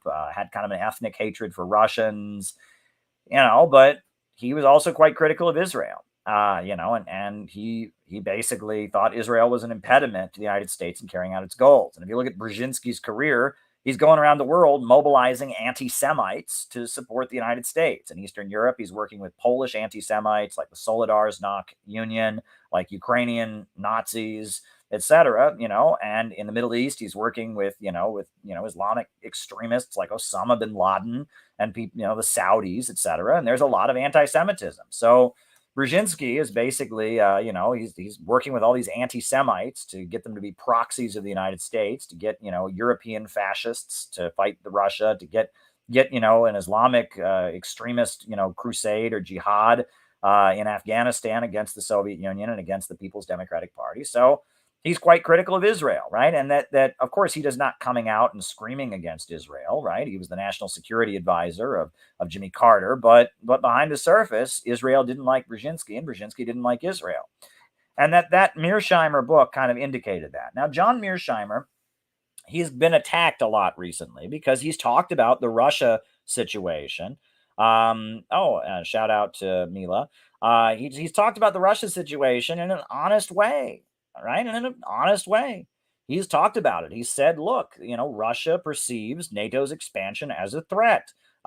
Russia feels that the overthrow of the Ukrainian government in 2014 was a threat on them. I mean, he has talked about the facts in this Ukraine crisis. He's not pro-Russian by any means. He's not an anti-imperialist by any means, but he's just sat down and said, okay. And I believe he's talked about, they call it Thucydides' trap, I believe is the term that's used, where they talk about how every defensive move that you take is interpreted as offensive by your enemy. And every offensive move that your enemy takes is interpreted as defensive by your enemy. Right? So whenever you take a move and think you're being defensive, your enemy thinks you're being offensive. And whenever you take a move that you think is offensive, your enemy, is that you think your enemy is defensive. You get what I'm saying. And that he sees foreign policy in these terms, and he's trying to sit there and go, how do the Russians see it? Okay, how does America see it? How do the Ukrainian allies of the United States see it? But how does Russia see it? That's not acceptable. You're not allowed to do that anymore. You're not allowed to do that. That's not acceptable in the United States. The only narrative you're allowed to have is Russia is pure evil and it's murdering those poor innocent Ukrainians because Putin is pure evil. Now, if you stray from that script in any way, they accuse you of being a Russian asset. And so, John, he's been widely attacked for just talking about it. Seems impossible to talk about politics and the attention span of most people. Even 1 minute is too much. How does this improve? We need a new game plan. All right, writing it down. Okay, up, down. Politics. 1 minute. Attention span. New game plan. All right. There you go. Next question. How did the weakening of the USSR enable neoliberalism? How did the weakening of the USSR enable neoliberalism? Well, you'll notice commodity fetishism. We'll talk about that. All right. Writing it down. Marks. All right. And the fall of the Soviet Union opened the door to all kinds of shock therapy free market reforms in Eastern Europe. After the fall of the Soviet Union, there were mass privatizations across Eastern Europe. They were selling off state industries, to the highest bidder. They ripped apart the welfare state. It was a disaster economically. And on top of that, because there was not fear of a communist revolution, neoliberalism was implemented throughout the world, especially in Latin America. In Latin America, for a long time, the United States had tolerated these kind of military regimes. And this is one thing that liberals would point out during the Cold War, anti-war activists. The United States says it loves democracy, but the USA is backing this military regime of Somoza in Guatemala, and it's backing this military dictator in Venezuela, and it's backing like this military dictator in Colombia. And so the United States says it loves freedom, but it's backing these military regimes. Well, one thing about these military regimes the United States was backing, like Noriega in Panama, was that these military regimes that they were backing were not neoliberal. In a lot of cases, these military regimes were actually, there was a level of Bonapartism. right? Juan Perón and the Peronist tradition comes out of Argentina. And that they were doing things. They were, the military would control sections of the economy and have factories that produced products that were owned by the military. They would hand out the goods to certain parts of the country, right? There was a military dictator in Guatemala called Rios Montt, and he committed genocide against the indigenous people in the countryside, but he handed out the goods to the lighter skinned folks in the city, in Guatemala City, in the capital city. He handed out the goods. He took care of them, right? The military dictator Park Chung-hee in South Korea. Park Chung-hee in South Korea murdered leftists. He had like prison camps for homeless children. He was vicious to the labor movement, vicious to poor people in South Korea. But he built a state-run steel industry, POSCO, and he took care of the urban population. And many people in the urban centers of South Korea saw their living standards go up. And that's how Bonapartist military strongmen regimes tend to work, is they tend to brutally crush a lot of people. But in order to get away with it, they have to hand out the goods to some other people. Well, that ain't neoliberalism. That is not neoliberalism. Neoliberalism is privatize everything. Don't hand out the goods to anybody. Just completely deregulate free market economy.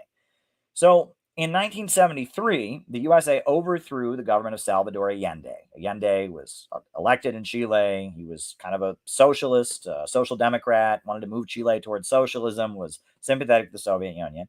The USA overthrew him, and they put in Augusto Pinochet as the military dictator. But Augusto Pinochet was different than other previous military dictators because Augusto Pinochet did not hand out the goods. He brought in the Chicago School of Economics, the Chicago boys, Milton Friedman, and they demolished the economy. All right. Why did right. Okay. I'm sorry about that, folks. All right. Hold on. Hold up. Why did the socialist government of Cambodia fall? All right. Okay. Writing it down. Okay. Why did the socialist government of Cambodia fall after Pol Pot? All right. So, a lot of these dictators would hand out the goods. Pinochet did not hand out the goods. Pinochet had it, he basically implemented dramatic free market reforms, and they had 30% unemployment. They had a mass episode of malnutrition. They immediately got rid of all the food subsidies. There were reports of children fainting in school because they didn't have proper nutrition. It was a disaster. They just demolished the economy of Chile with neoliberal reforms, and that was the beginning of neoliberalism. You didn't have neoliberalism. Most of these military regimes throughout South and Central America wouldn't do that, right? And as the Cold War started to come to an end, the United States started overthrowing essentially a lot of the dictators that they had been backing. And this is very interesting because, again, the United States had been backing all these dictators, but then the United States was proceeding to overthrow these dictators. And why was the United States overthrowing the dictators? It was overthrowing them because it did not really need them anymore. And dictators are a barrier to neoliberalism. In order to have a strong military regime, you have to hand out the goods to somebody.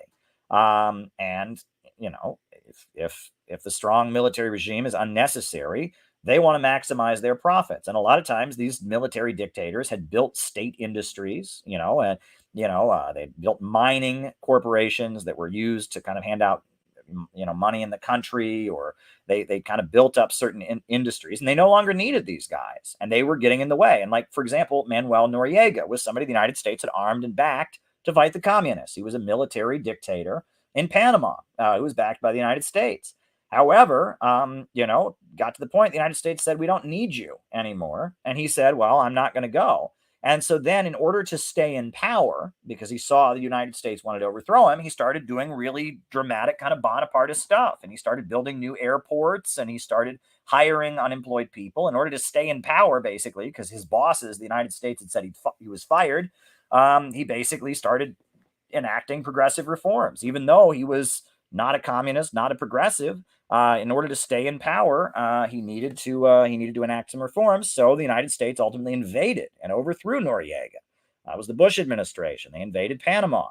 They said it was about drugs or whatever, right? And that we saw this. And in order to implement neoliberalism, You can't have, and this is the ironic thing, a lot of people associate neoliberalism with Pinochet, and that's true. Pinochet was the first place they tried it, but it didn't work in Chile, right? It didn't work because after 6 or 7 years, it didn't work because the economy had collapsed and Pinochet was on the brink of being overthrown.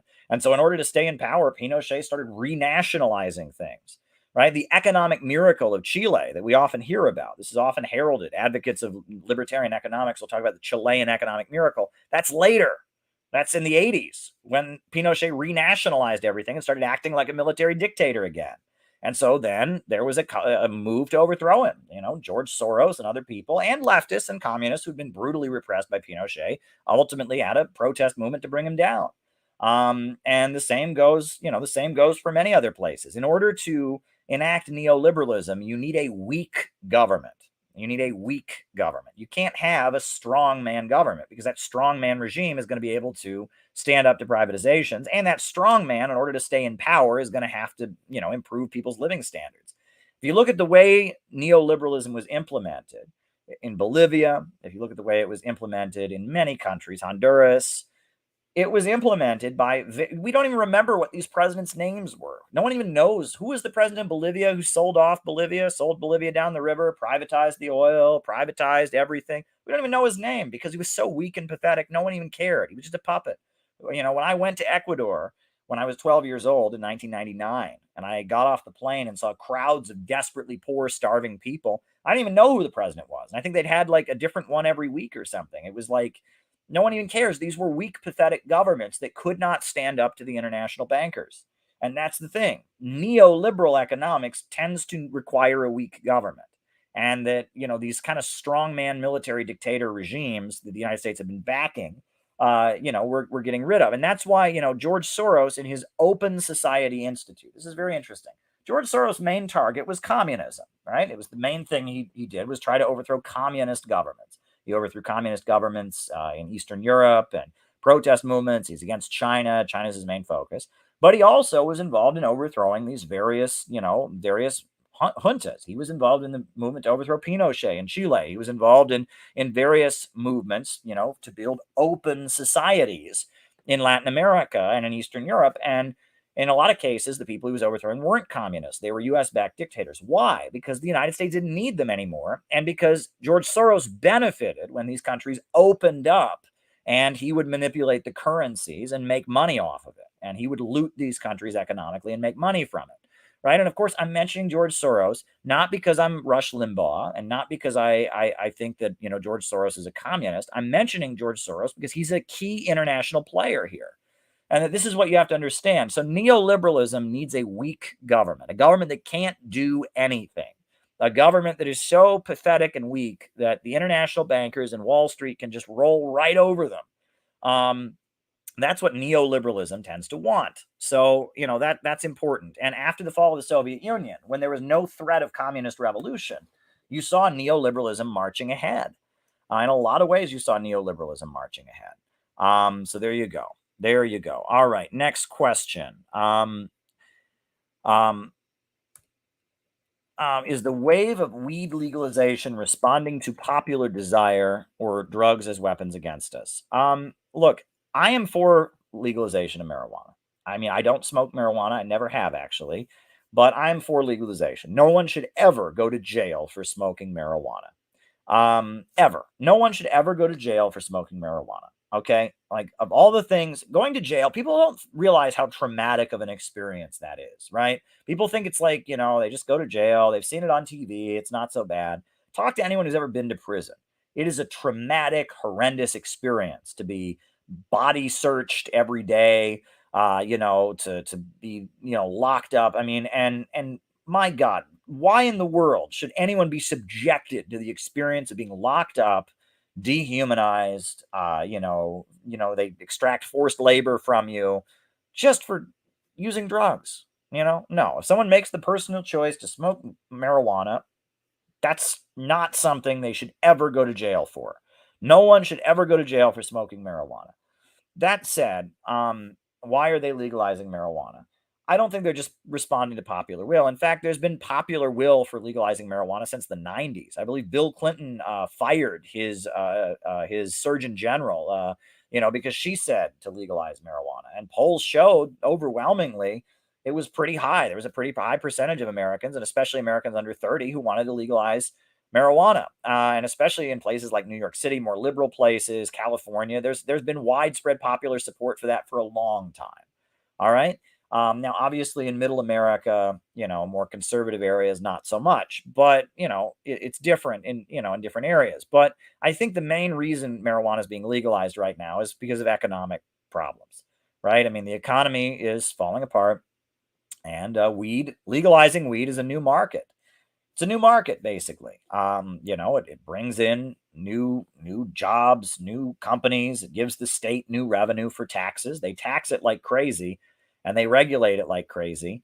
And I think it's just simply due to economics. And certain states have realized that it is in their economic interest to legalize marijuana.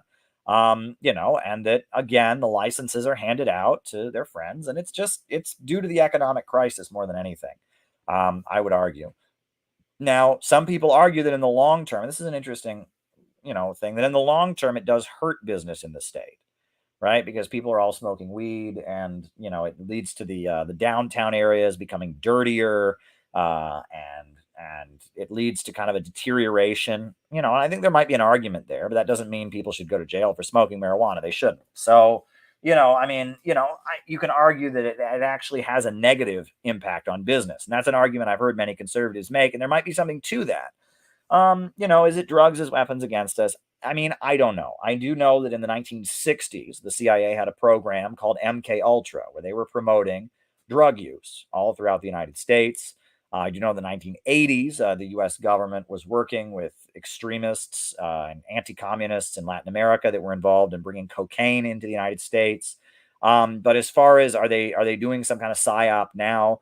Again, I don't feel like there's a grand controller with that much power who's sitting on the throne and going, all right, we shall legalize weed in order to manipulate the minds of the Americans. I mean, there may be some thinking that right now a lot of young people are very angry, that there were a lot of very extreme protests recently. Unrest is rising, and wouldn't it be better if everyone was at home smoking dope rather than protesting? So maybe there might be something going on there, but other than that, there you go.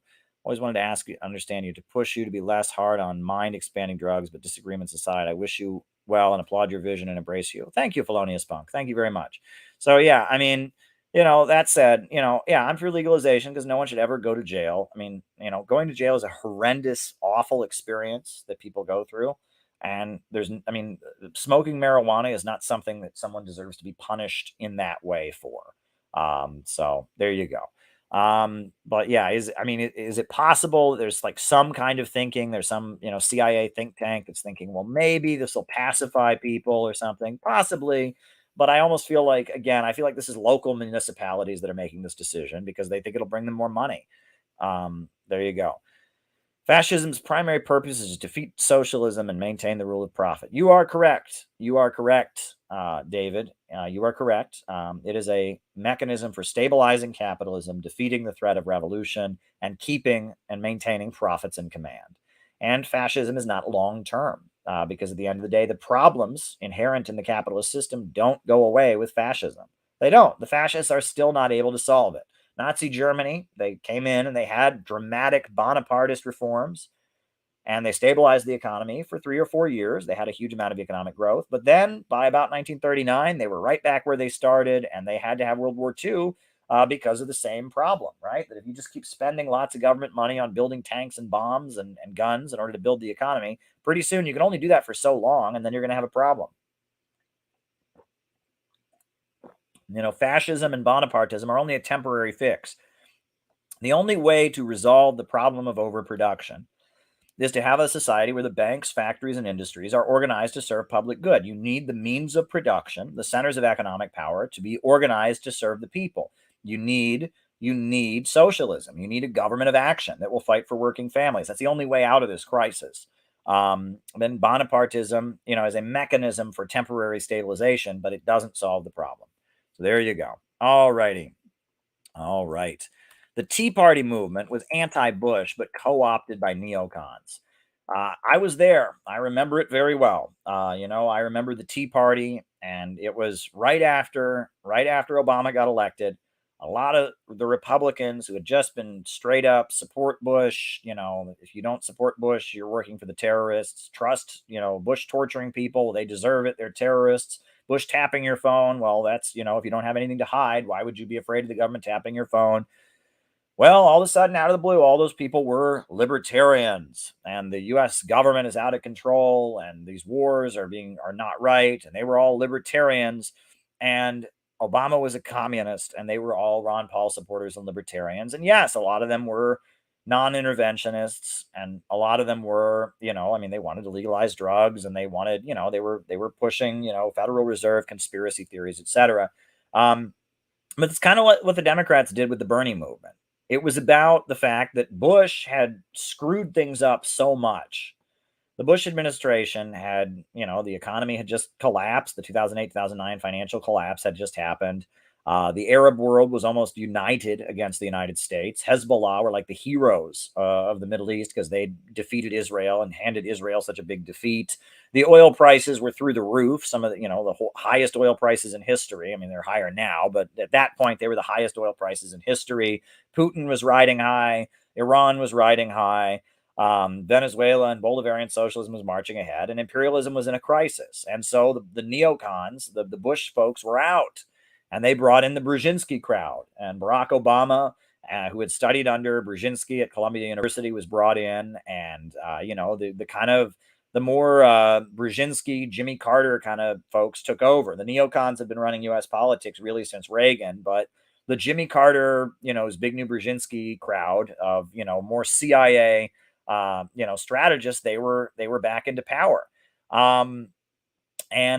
So because of that, with those folks in power, you had at that point, you had a shift, and the neocons were out. So in order for the Republicans, there were all these, like, at the time, there was all this talk like, what does it mean to be a Republican? And like, I remember they had CPAC, the Conservative Political Action Conference, and like Rush Limbaugh, the radio host, was like the main speaker, because it was like, who are they going to have? Bush, Dick Cheney. Like, Dick Cheney was so unpopular and Bush was unpopular. They brought in Rush Limbaugh, and all of a sudden Glenn Beck was riding high. I don't know if you remember Glenn Beck. He was this right-wing commentator, like a shock jock here in New York, who'd converted to Mormonism and had his chalkboard with like conspiracy theories and stuff. And the right wing kind of reinvented itself. Suddenly they were all libertarians. Suddenly Ron Paul was the hero of all the Republicans. All the Republicans loved Ron Paul. And it was like the new way to be a Republican was to be a libertarian. But yeah, at the beginning, it seemed like a lot of them were much more sincere in their libertarian principles. A lot of anti-Israel stuff, a lot of anti-Federal Reserve stuff. But then pretty soon, it was pretty clear that neocon politics still dominated Republican circles, and that, again, the libertarian Tea Party element was just kind of being used. It degenerated. At the beginning, it was this kind of, right-wing populist mobilization. We don't like taxes. Obama's a communist. He's a traitor. What about middle America? These bailouts are socialism because the government's, that says corporations are too big to fail. Well, don't bail out these corporations. Let them fail. Let our small businesses flourish. We're responsible small business owners, not these big corporations that are corrupt that got bailed out. There was kind of a populist edge to it, and it was largely libertarian ideologically. But then, it became pretty clear the neocons still run the Republican Party. And, the Mitt Romney was the Republican Party nominee in 2012. It was still very much a neocon party. So yes, it was like in order to build enthusiasm on the Republican side, there was this Tea Party movement. And there were, obviously a lot of people who sincerely believed in it, but it became very clear that this was just kind of a psyop, kind of like the Bernie movement. In a lot of ways, Bernie Sanders was never supposed to win. Bernie Sanders was just supposed to be a psyop to get people on the Democratic side excited. That's really what Bernie Sanders was there to do, right? They were never going to let Bernie Sanders actually win the nomination. That was never going to happen. Bernie Sanders was just there to get, the left all riled up and to get the left, so democratic socialism. I believe in democratic socialism. I am Bernie Sanders. And, to get all the, the leftists riled up. And it was, again, as the Democratic Party was struggling to maintain its credibility after the Obama administration. These things happen, right? And this is political maneuvering because there are fights in the ruling class. They need to have their foot soldiers. They need their shock troops, right? And one thing that the Tea Party did was they fought like hell against the American Affordable Care Act, which, in a way, they fought like hell against the American Affordable Care Act. Thousands of people would come to Washington and they were calling it, and it was brilliant because it protected the Democrats from actually having to do anything in the American Affordable Care Act, right? The American Affordable Care Act was never national health care. It was never socialized medicine. It was never anything like that. All the American Affordable Care Act did was it made it so they couldn't deny you medical care because of a pre-existing condition. That's about it. And it created a website that you can get your health care from. That was it. It was originally there was this public option. There was going to be a public health care plan that would set the standard and compete with the private plans. Well, that was gotten rid of. And the right wing was telling everyone that Obamacare was full on communism. Right. And so the Democrats, oh, look, they're so mad about it. They watered it down so much that ultimately, Big Pharma was able to make sure there was not very much not Big Pharma, but big insurance companies were able to make sure there was very, very little, no, Bernie brought some cool ideas to the front, then chickened out. And we'll talk about that here. Hold on. Bernie brought cool ideas to the front and then chickened out. And it became clear that that the Affordable Care Act was so watered down. One of the big things with the Affordable Care Act was the mandate, right? In the United States, and you are now required to have health insurance. It is the law. Then if you don't get health insurance, you have to pay a fine. You have to pay like a $4,000 fine in your taxes if you don't have health care. That's a dumb thing, right? Instead of giving people health care, they just punish people for not having it. That's really dumb, right? And the right wing was like, oh, it's communism. The government's making you buy things. Well, no. Bush had proposed this. Bush had proposed a health insurance mandate, right? And the idea was to basically force people to get health insurance, right? Because that would be better for the economy if people were buying it. And basically, just like if you have a car, you have to have insurance. In the United States, you're required by law to get health insurance. Now, the penalty is just, it comes out of your taxes, basically. And if you're very poor, it won't affect your taxes very much. But, it's just like, how does that help anything, right? So basically, if you don't buy a product from a private company, you have to pay a fine in your taxes. That's not socialism in any conceivable way. But again, the Tea Party created this atmosphere where the right wing was just so fired up against it that created an atmosphere where it was very, very difficult it was very easy for the Democrats to just water Obamacare down into nothing, which is what it is. It's pretty much nothing. And I would turn on Fox News and I would hear them say, well, Obama, he nationalized all the healthcare. No. He nationalized the auto industry. No. And I'd be like, how are they saying this? The healthcare is still wildly private. The auto industry, there was a big bailout, a conservatorship, but it was never nationalized. I would hear them say, like, Obama, the government has taken over healthcare. It's taken over. How would they say this with a straight face? I would hear them. It was just ridiculous. But the main thing about the Tea Party is I was wrong. You hear that? I was wrong. We were wrong. The approach we had toward the Tea Party was the Rachel Maddow approach. We were taking our cues from Rachel Maddow. We were taking our cues from Keith Olbermann. And we thought these people are fascists. These people are right-wing. They are fascists, and we got to go out and protest them. That was not the right approach. There's part of me that said, wait a second. We shouldn't sound like Rachel Maddow. That is the class enemy. No, we should have been going to the Tea Party and talking to the people. And it would have been harder, would have been a lot harder, but we should have been going to the Tea Party and talking to them and getting them to understand that what they were mad about their taxes being too high, about the economy and the big corporations getting bailed out, that was all because of capitalism, and that socialism was the answer. We should have gone there and put forward our politics. And yes, they wouldn't have been met with a lot of support. People would have been very hostile. But we should have gone there and tried to win those people to socialism. And actually, oddly, you know who's actually said this at the time, which is kind of hilarious. Noam Chomsky said this. Actually, I remember reading Noam Chomsky actually said that that's what should happen. That that the left should try and win over the Tea Party. And we didn't. We followed. We took our cues from Rachel Maddow, and we were wrong. And I mean, there's no other way to put it than that. I mean, we were just wrong. And we labeled the Tea Party fascist. We labeled the Tea Party the enemy. And we thought the way to be radical was that, the Democrats are trying to tone things down, but we want to fight them. We thought, that was the way to sound radical, is we wanted to, form workers' self-defense militias against the Tea Party or something. That was wrong. Absolutely wrong. We should have gone and recruited the Tea Party.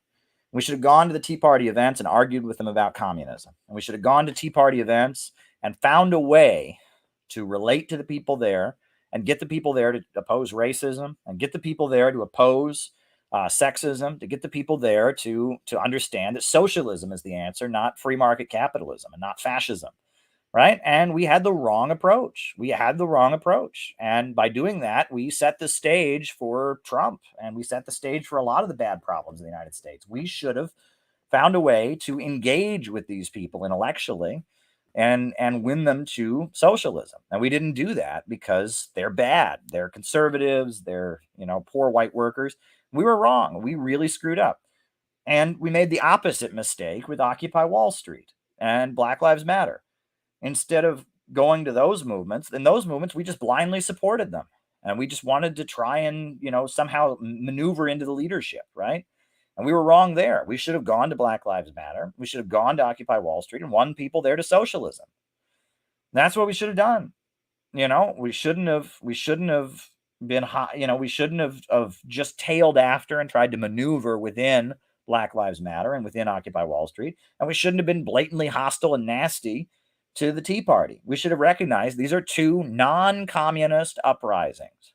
One of them is a right-wing libertarian uprising. One of them is a liberal uprising, but both of them don't know what the answer is. The answer is socialism. The answer is the banks, factories, and industries being organized to serve the people, not the profits of a few.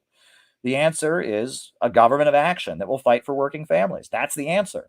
Then police brutality is rooted in the problems of capitalism. Racism are rooted in the problems of capitalism. Wall Street bailouts, greed, money, corruption of our officials, that's all rooted in capitalism. And the, overtaxation and the tax burden on the working class and the bailing out of the big corporations while small businesses, flounder, that's rooted in capitalism. And that should have been our approach. We shouldn't have tailed after the liberals, and we shouldn't have been hostile to the conservatives. We should have just understood these are people that are wrong, but they are at odds with the system. They don't have peace with the system, so they're potential recruits. And if we had had that approach, we would have thousands more communists in the United States than we have now. But instead, right now in the United States, what we have is we have the red team versus the blue team as we all get poorer in this downward spiral as the population is getting worse and worse off. And that's what I take from the Tea Party. And yeah, I mean, the Tea Party originally, when it started, I guess that's that Pella sent the question. And Pella was saying, well, the Tea Party started out, it was co-opted by neocons. Well, yeah, but I mean, it was at first kind of a big libertarian mobilization against the Affordable Care Act, against bailouts, etc. And it created a way for the, Affordable Care Act to be awful. And yeah, but it was kind of like the Bernie movement. It was a way to get their side riled up. Because at the end of the day, the Bush administration sucked. And the Bush administration sucked. And if you couldn't get Republicans excited about the Bush administration, so get them excited about radical John Birch Society libertarian ideas. Just like, you couldn't get Democrats excited about the Obama administration. It was one failure and letdown after another. And so you got them excited about Bernie Sanders and democratic socialism. you know, and that's how you work. It worked, right? But our job is to intervene. You know, say our system is more cartelism disguised as capitalism. Well, writing that down, we'll talk about that. Cartelism disguised as capitalism. All right. Um, is Russian capitalism is their monopoly political power as in the USA? Well, look, would argue that Russia has a Bonapartist government right now. You know, much like Louis Bonaparte was this military strongman who was very powerful, you know, and he basically kicked around the French capitalists in order to stabilize the economy in 1851. I would argue that Putin is very much that. He's a Bonapartist, and that you know there are a lot of private capitalists in Russia, but they get kicked around by Putin, and that the state, you know, the state which takes care of a lot of capitalists in Russia. There's a lot of Russian capitalists that are in with the state, and there's a lot of inequality in Russia. Um, but at the same time, you know, at the same time, I would argue that these corporations, the private capitalist power, kind of is subservient to the state, and you have a long-term Bonapartist regime in Russia. You know that Putin very much bases his power among the former Soviet bureaucracy. You know the state-run industries, the security services, entities that were created during the time of the Soviet Union that are no longer ideologically guided by Marxism are the basis of his power. And his bureaucracy has done a lot to stabilize the economy. And it's pretty clear that the capitalists and the monopolists that exist are very, very afraid of Putin. And that Putin acts, you know, above society, much like Louis Bonaparte did. So there you go. Why is the Western right wing further left than American leftists? And this person's talking about how the Western, you know, the right wing, the European right wing is you know against NATO. The European right wing, you know, they advocate things. Well, you have to understand in the United States, right wing ideas in the United States, really since the end of the Second World War, but even all along, have always been kind of tainted by a libertarian element. It comes from the US's history.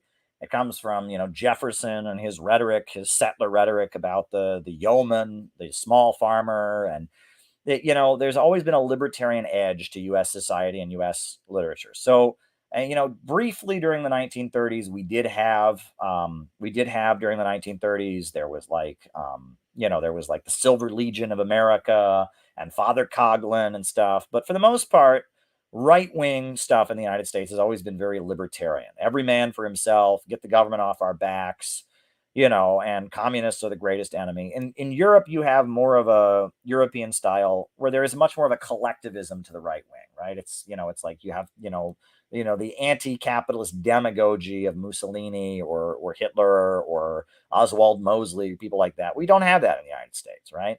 We really don't. Now, that said, I mean, I think that Alex Jones is pretty anti-NATO and he's pretty anti-UN. He's probably very anti-European Union. He thinks it's all the globalists or something like that. So there are elements of our right wing here that are similar to the European right. But yes, the European right is much more culturally focused. It's much more about nationalism. They don't like immigrants, etc. Whereas they don't like the European Union. Whereas in the United States, the right wing is much more economically focused. They want capitalism. They want privatizations and cutbacks, etc. All right.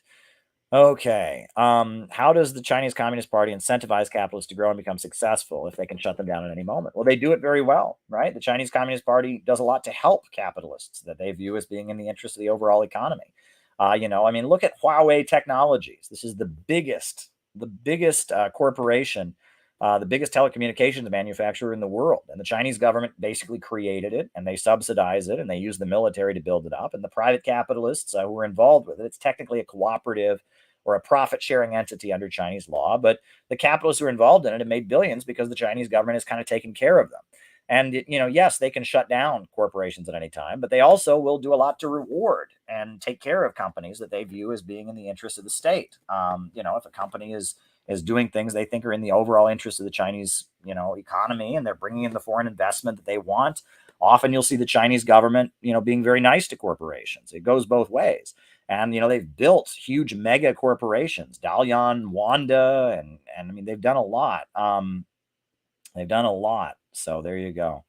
All right. All right. Next question. The Pentagon not corroborating the Bucha incident. Yeah, exactly. I mean, it's pretty ridiculous. It's pretty ridiculous. They tried to, again, another horror story. Russia killed all these people. Now the story's falling apart. But the fact that, that Biden, basically, he's not getting, people to back him up on his anti-Russia, allegations. That's pretty big. That's a pretty big deal. And again, divisions in the ruling class, folks, divisions in the ruling class. What is Bigger Than Bernie about? It's a Jacobin book. It's from the Jacobin people. I haven't actually read it. I think a friend gave it to me, or it was somebody who was a friend and then stopped being a friend, and then they never asked for their book back.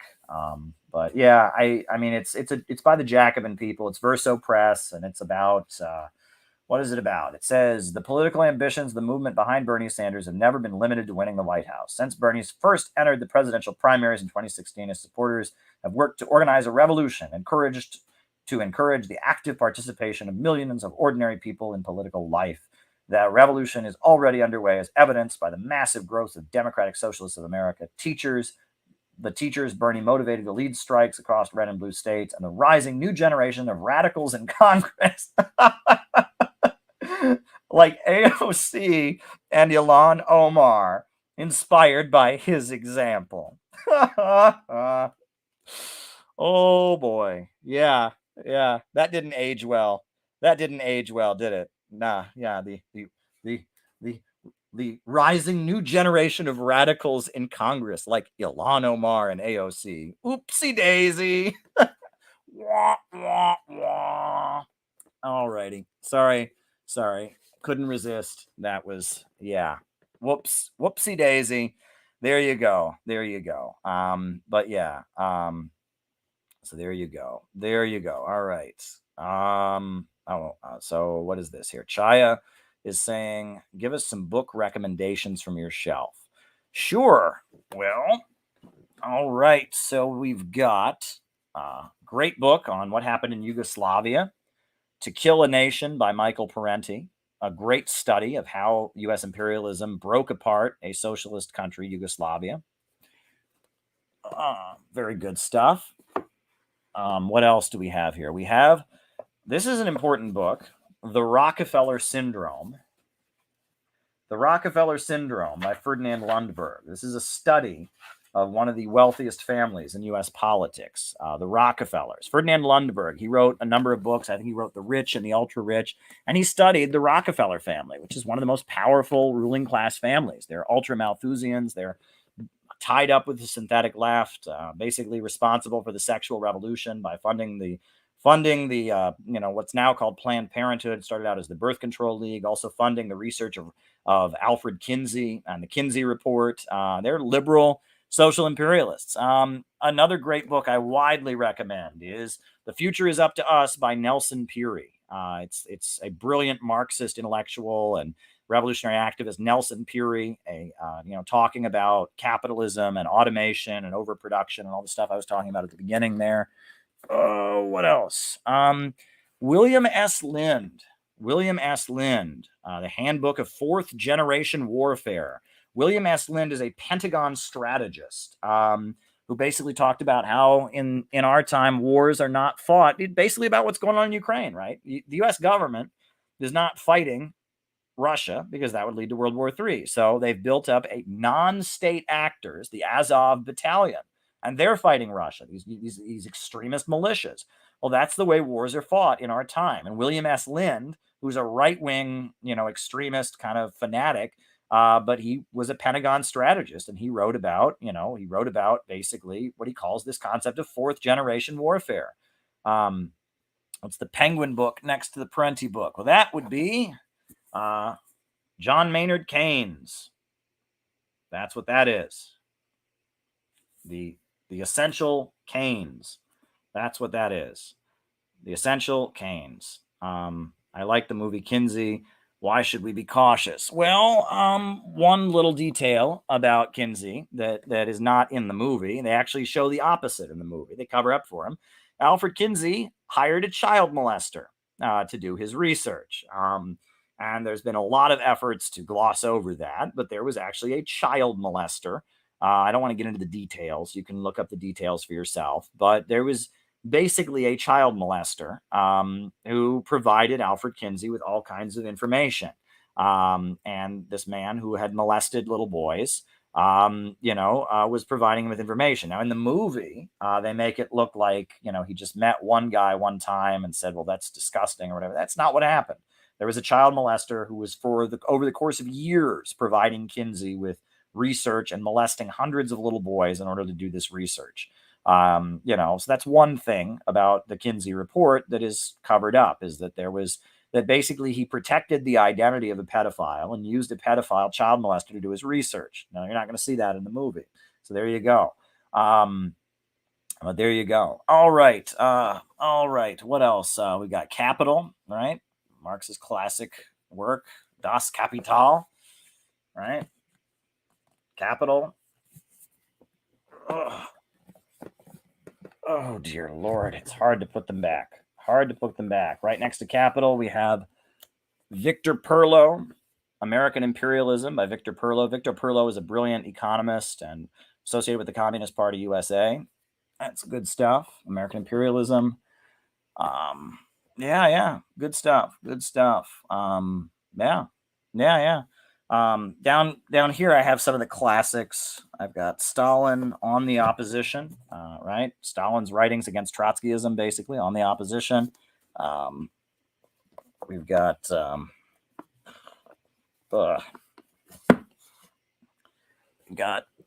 National Liberation and Socialism by Lenin, on the national question. We're having a great time here. A lot of different books we can go over. We could go over books all night. I hope that satisfies you, Chaya. We have a lot of different books. All right, next question. All right. Talk about how people don't want to talk about politics in less than 1 minute. They don't have an attention span. How do we do that? Well, look, I think you have to have two speeds. You have to have a speed for the kind of people that would watch these streams, the kind of people that are really interested in politics with a lot of depth. Those are the kind of people you want to be, you want to be able to have these kind of conversations with. But then for other folks, you just want to say, hey, why doesn't the government, rebuild the economy? Why doesn't, great, sure thing. Why don't we have an economic Bill of Rights? You have to find quick talking points for people that are not into the, the ideological, intense, historical stuff. You got to have quick talking points for those people. You got to have different speeds. You should be able to have a conversation with anyone. You should be able to have a conversation with anyone, but you have to judge the room. You have to read the room, as they say. Comedians often do that. They'll have jokes and they'll see the room and they'll say, this is not a group that'll appreciate the jokes I'm about to tell. So there you go. You have to read the room, but with some people you just want to say, hey, why don't we have it so the government, instead of having to tax us, gets money from our oil and gas? Boom. 1 second. You just said it, right? So there you go. Right. You have to read the room. And some people you just have to have quick programmatic demands, and other people you have to be able to get into long, complicated conversations. So there you go. What is commodity fetishism by Marx? Glad you asked. So Karl Marx was living at the time that industrial capitalism was new and feudalism was being overturned. And in feudalism, you have a lot of people that are called craftsmen, right? In feudalism, you have the peasants who work the land, you have the nobles, the landowners. But then in addition to that, you have blacksmiths, and you have potters who make pottery, and you have basket weavers. And you have these people who their job is to make a certain product. And they make it all by themselves, right? That blacksmith, if you need a piece of metal, that blacksmith makes it all by himself. If you need a basket, that basket weaver makes it all by themselves. That potter, if you need a pot, you go to this potter and he makes it all by himself. And what Marx is writing about with his concept of commodity fetishism, abolish taxes. All right. What he's writing about with the commodity fetishism is when that potter, when he makes that pot all by himself, he puts a little bit of his soul into that pot. There's something unique to that pot. He made it himself. It is his pot, and he made it in a way that fits his individual his individual self. It is a work of art that he himself created. He puts his soul into that pot. Whereas, with the rise of industrial capitalism, that pot is made by hundreds of people in a factory. And it's like one guy does this, he turns a knob, he hands it to the next guy. With assembly line production, it's not like that. All right. With big machines and all kinds of people churning out products all day, it's very different. And, you know, an auto worker, I have a friend who works in an auto plant in Detroit. Is his soul in the cars that he makes? No.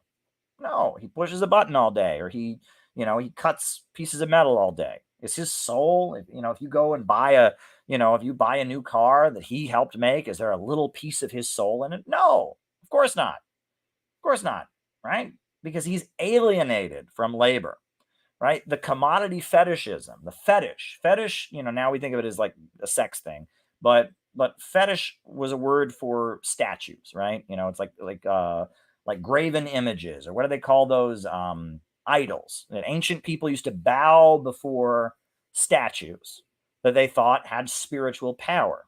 So when Marx writes about commodity fetishism, he's arguing that it used to be that the potter put something spiritual of himself into that pot. But that's done away with. That's done away with when production is carried out for profit in a mass assembly line. And that's what he's writing about, commodity fetishism. And I believe this comes from the economic manuscripts of, 1848 or 1841? The economic manuscripts. That's where he talks about alienation, the alienation of labor. And he's describing, how under capitalism, a lot of the ritual and mystical power that held feudal society together is abolished, right? And that feudal society, there is this weird conservative power that holds feudal society together. Like that potter feels that his soul is in those pots, and he's going to raise his son to be a potter, and that's his pot, and he feels proud of it. Well, that's done away with, right? Under feudalism, there's the love for the king and the monarch. That there's this weird kind of religious mysticism that holds feudal society together, and capitalism rips all of that apart. He rips all of that apart, and creates no remaining nexus between man and man, but callous cash payment, right? It makes it all just about money, right? And that's what Marx spends the opening of the Communist Manifesto. He's praising capitalism because capitalism has torn apart all these authoritarian, hierarchical feudal institutions. It's torn them all apart and created a world where it's just about money, right? Well, you go to work because you want to get paid, and and your boss fires you because he doesn't want to pay you anymore, right? It's not this mystical thing where the Lord lets you live upon the land, but you swear an oath to be loyal to him, and none of that, right? It's just, oh, hey, I need you to work here, I'll pay you this. Oh, you don't want to, I don't need you to work here, you're fired. It's just, it's all just about money. There's no magic, there's no mystical power, there's none of that, right? And commodity fetishism is one of the things that is missing. All right, very good. Next question. Why did the socialist government of Cambodia fall after Pol Pot? Pol Pot was one of the worst leaders in history. Pol Pot was an extremist, and he did not believe in economic development. Pol Pot, with his year zero policies, he argued that Cambodia could go all the way to full communism on the basis of an agrarian economy. He evacuated the cities. He started executing people for wearing glasses. He was just brutal. He was a brutal person who was trying to create, he was basically an anarcho-primitivist who was trying to create some kind of, glorious Shangri-La in Cambodia, by basically wiping out economic development. And he argued that they could, on the basis of feudalism, on the basis of an agrarian society, they could build full communism. And it was an absolute disaster. And he then, he waged a war and slaughtered the legit communists in the Cambodian Communist Party. He got Cambodia into a war with its neighbor, Vietnam. And after that, communism was pretty discredited. And I mean, even today in Cambodia, There's a lot of people who they hate the United States for the vicious bombing campaign that it waged, but they also don't have good feelings about communism because Pol Pot was there speaking in the name of communism and did horrendous things and wrecked their economy and starved people to death and was a disaster. And Pol Pot, we now know, was funded by the United States. He was getting armed by the United States. The United States backed him.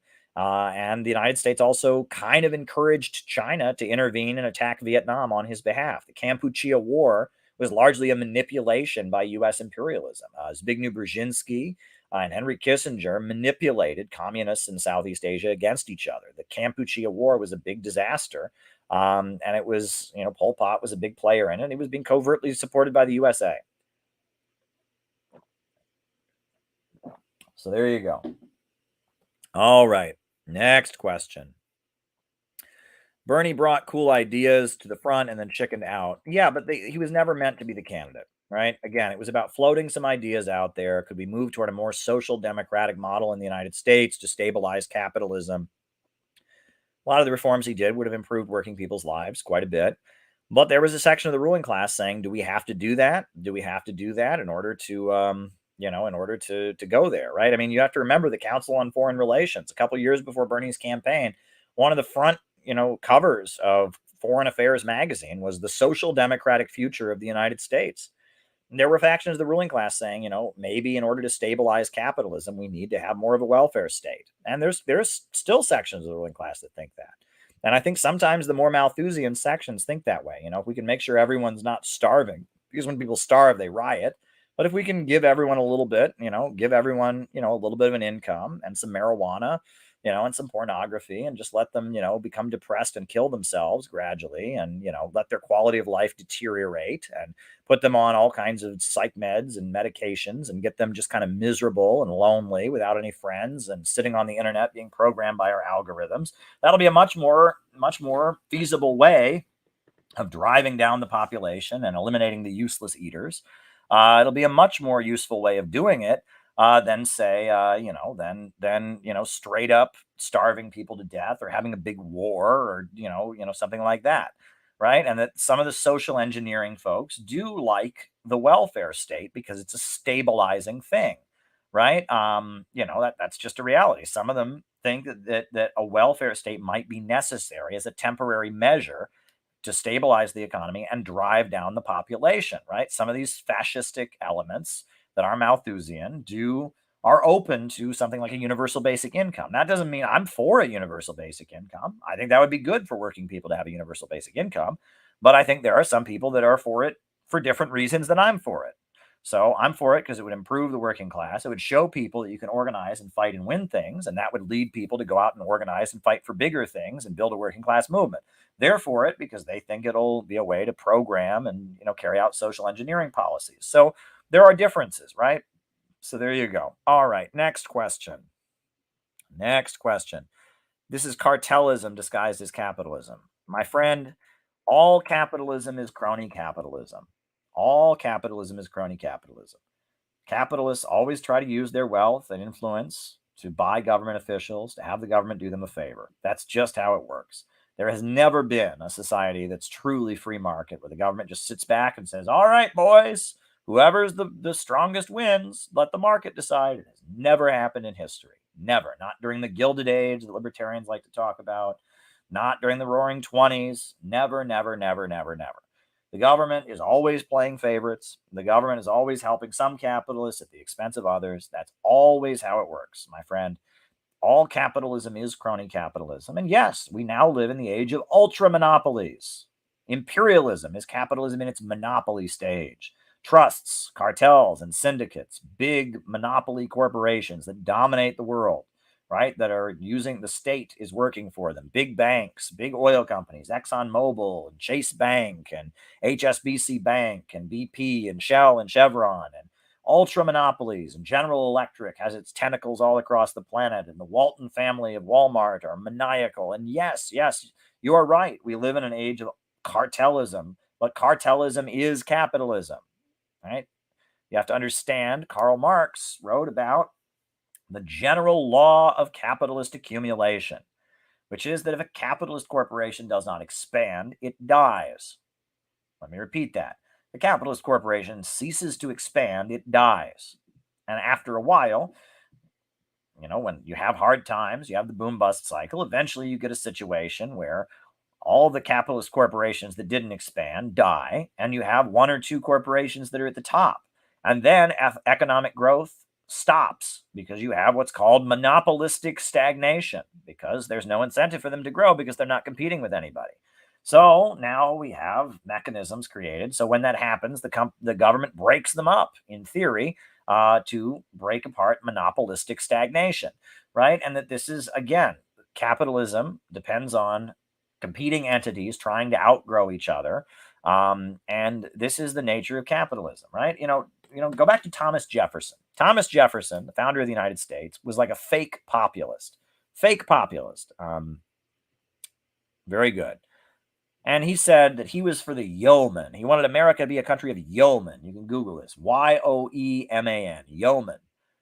Right? He was for the small farmers, and he believed in the small farmer who didn't own any slaves, didn't hire any laborers, just worked his own farm, a self-made man. He wanted a country of self-made yeomen. The problem with that is that, if you have a bunch of individual small farmers, self-made yeomen, eventually there's going to be a drought. And when that drought comes, the crop output is going to drastically decrease. But some of those farms are going to have more crops than others. So some of those farms are going to stay in business. And the farms that stay in business are going to have money. And the farms that don't will go under.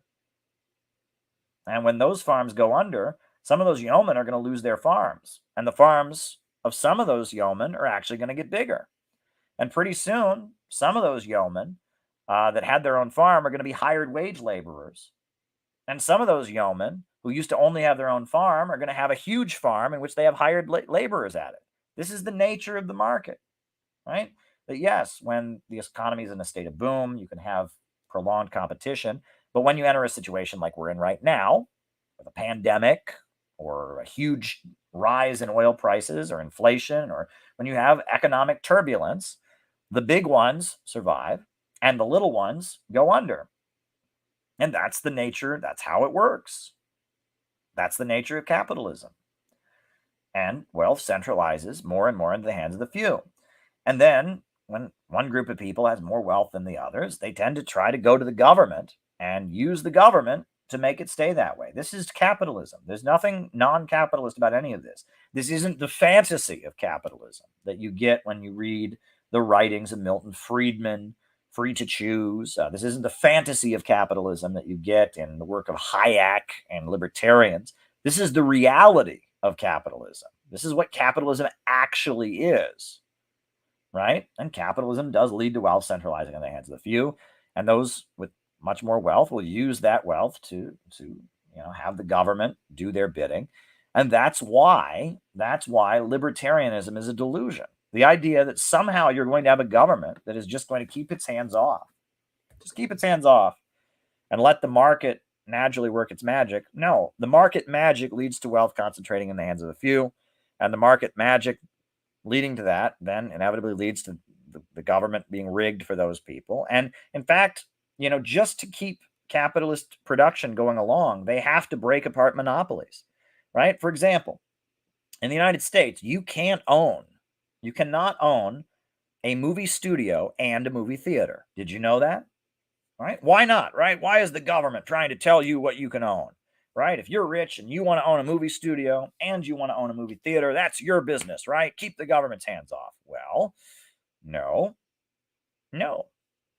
Why? Why is it illegal? Because if you own a movie studio that makes movies and you own a movie theater, you could set up a situation where your movie theater only showed your movies. And that would be a monopoly, unfair competition. And so in order to make sure that we have competition among movie theaters and movie studios, we have a situation now where the government has to step in. And if you are a movie studio owner and you want to open a theater, they'll step in and they will threaten you with fines and jail, and you can't do it. And if you are a movie theater owner and you try to buy a movie studio, they will step in and they will stop you from doing it. That's the nature.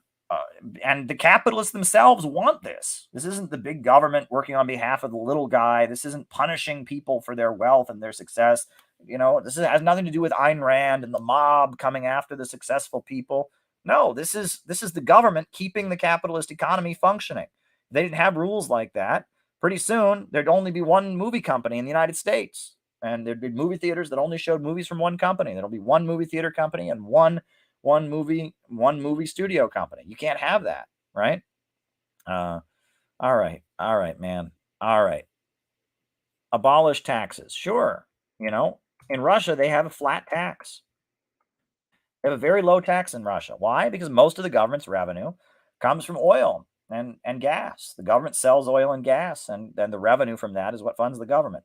Yes, Russians pay taxes, but it's a very low, flat tax because most of the government's revenue comes from state-controlled energy resources. And again, that's kind of a libertarian policy, right? A flat tax. And thank you, Gleb. Thank you for the super chat. It's kind of a libertarian policy, right? A flat tax, but it's enabled by the fact that the state gets revenue from other things. If we nationalized our oil and gas, we nationalized banking, the tax burden would be largely taken off the public. So yes, I think taxes could ultimately be abolished. If you had the state running major industries, the state running credit, etc. Origins of the pandemic and the U.S. government's failure to handle it. I addressed that in the opening, right? Again, COVID is absolutely real, but the U.S. government, their response has been absolutely horrendous. And look, years from now, we're going to find out more and more details about it. How many times have they told us about the origin of AIDS? And first it came from monkeys, and then it came from this, and then it came from that. And, who knows, right? Who knows? But at the end of the day, look, the biggest capitalists have used the pandemic to their benefit. I've got questions about stuff, and I'm not saying it on this stream. I'm not saying it on this stream because I don't want to get my channel taken down, but I've got questions. There are things I have legit questions about. I am not a doctor. I'm not a biologist. So if I get on here and start giving my opinion about biological stuff or scientific stuff, I'm inevitably going to say something wrong, and then I'm spreading COVID disinformation if I do that, right? And they'll never let me forget it. And also, I don't want to tell people inaccurate things, right? I have a responsibility to all of you to only say things that I know to be true. I mean, I make a mistake every so often. If you're on here talking for 2.5 hours, you're going to make a mistake, folks. But I like to correct myself when I make a mistake. So don't, you're asking me the origins of the pandemic. Ask a biologist that. I don't know where COVID-19 came from. I mean, came from somewhere, obviously. Look into the facts for yourself. And again, we'll probably hear new versions of those facts over the years. But anyway, folks, it's late. I'm out of super chats to answer. It's always been fun to talk to you. I'm going to do this again tomorrow night. Sorry for taking a week off there. I was just exhausted, went to a wedding.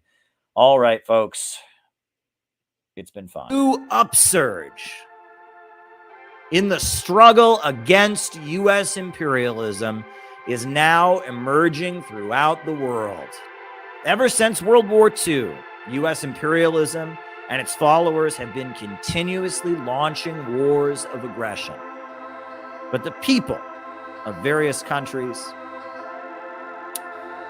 have been continuously waging revolutionary wars to defeat their aggression.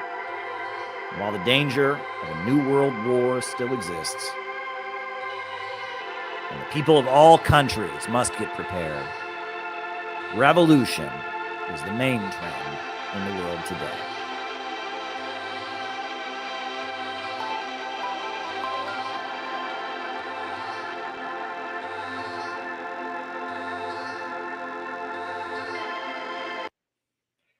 All right, folks. The danger of a new world war still exists, and the people of all countries must get prepared, but revolution is the main trend in the world today. Good night.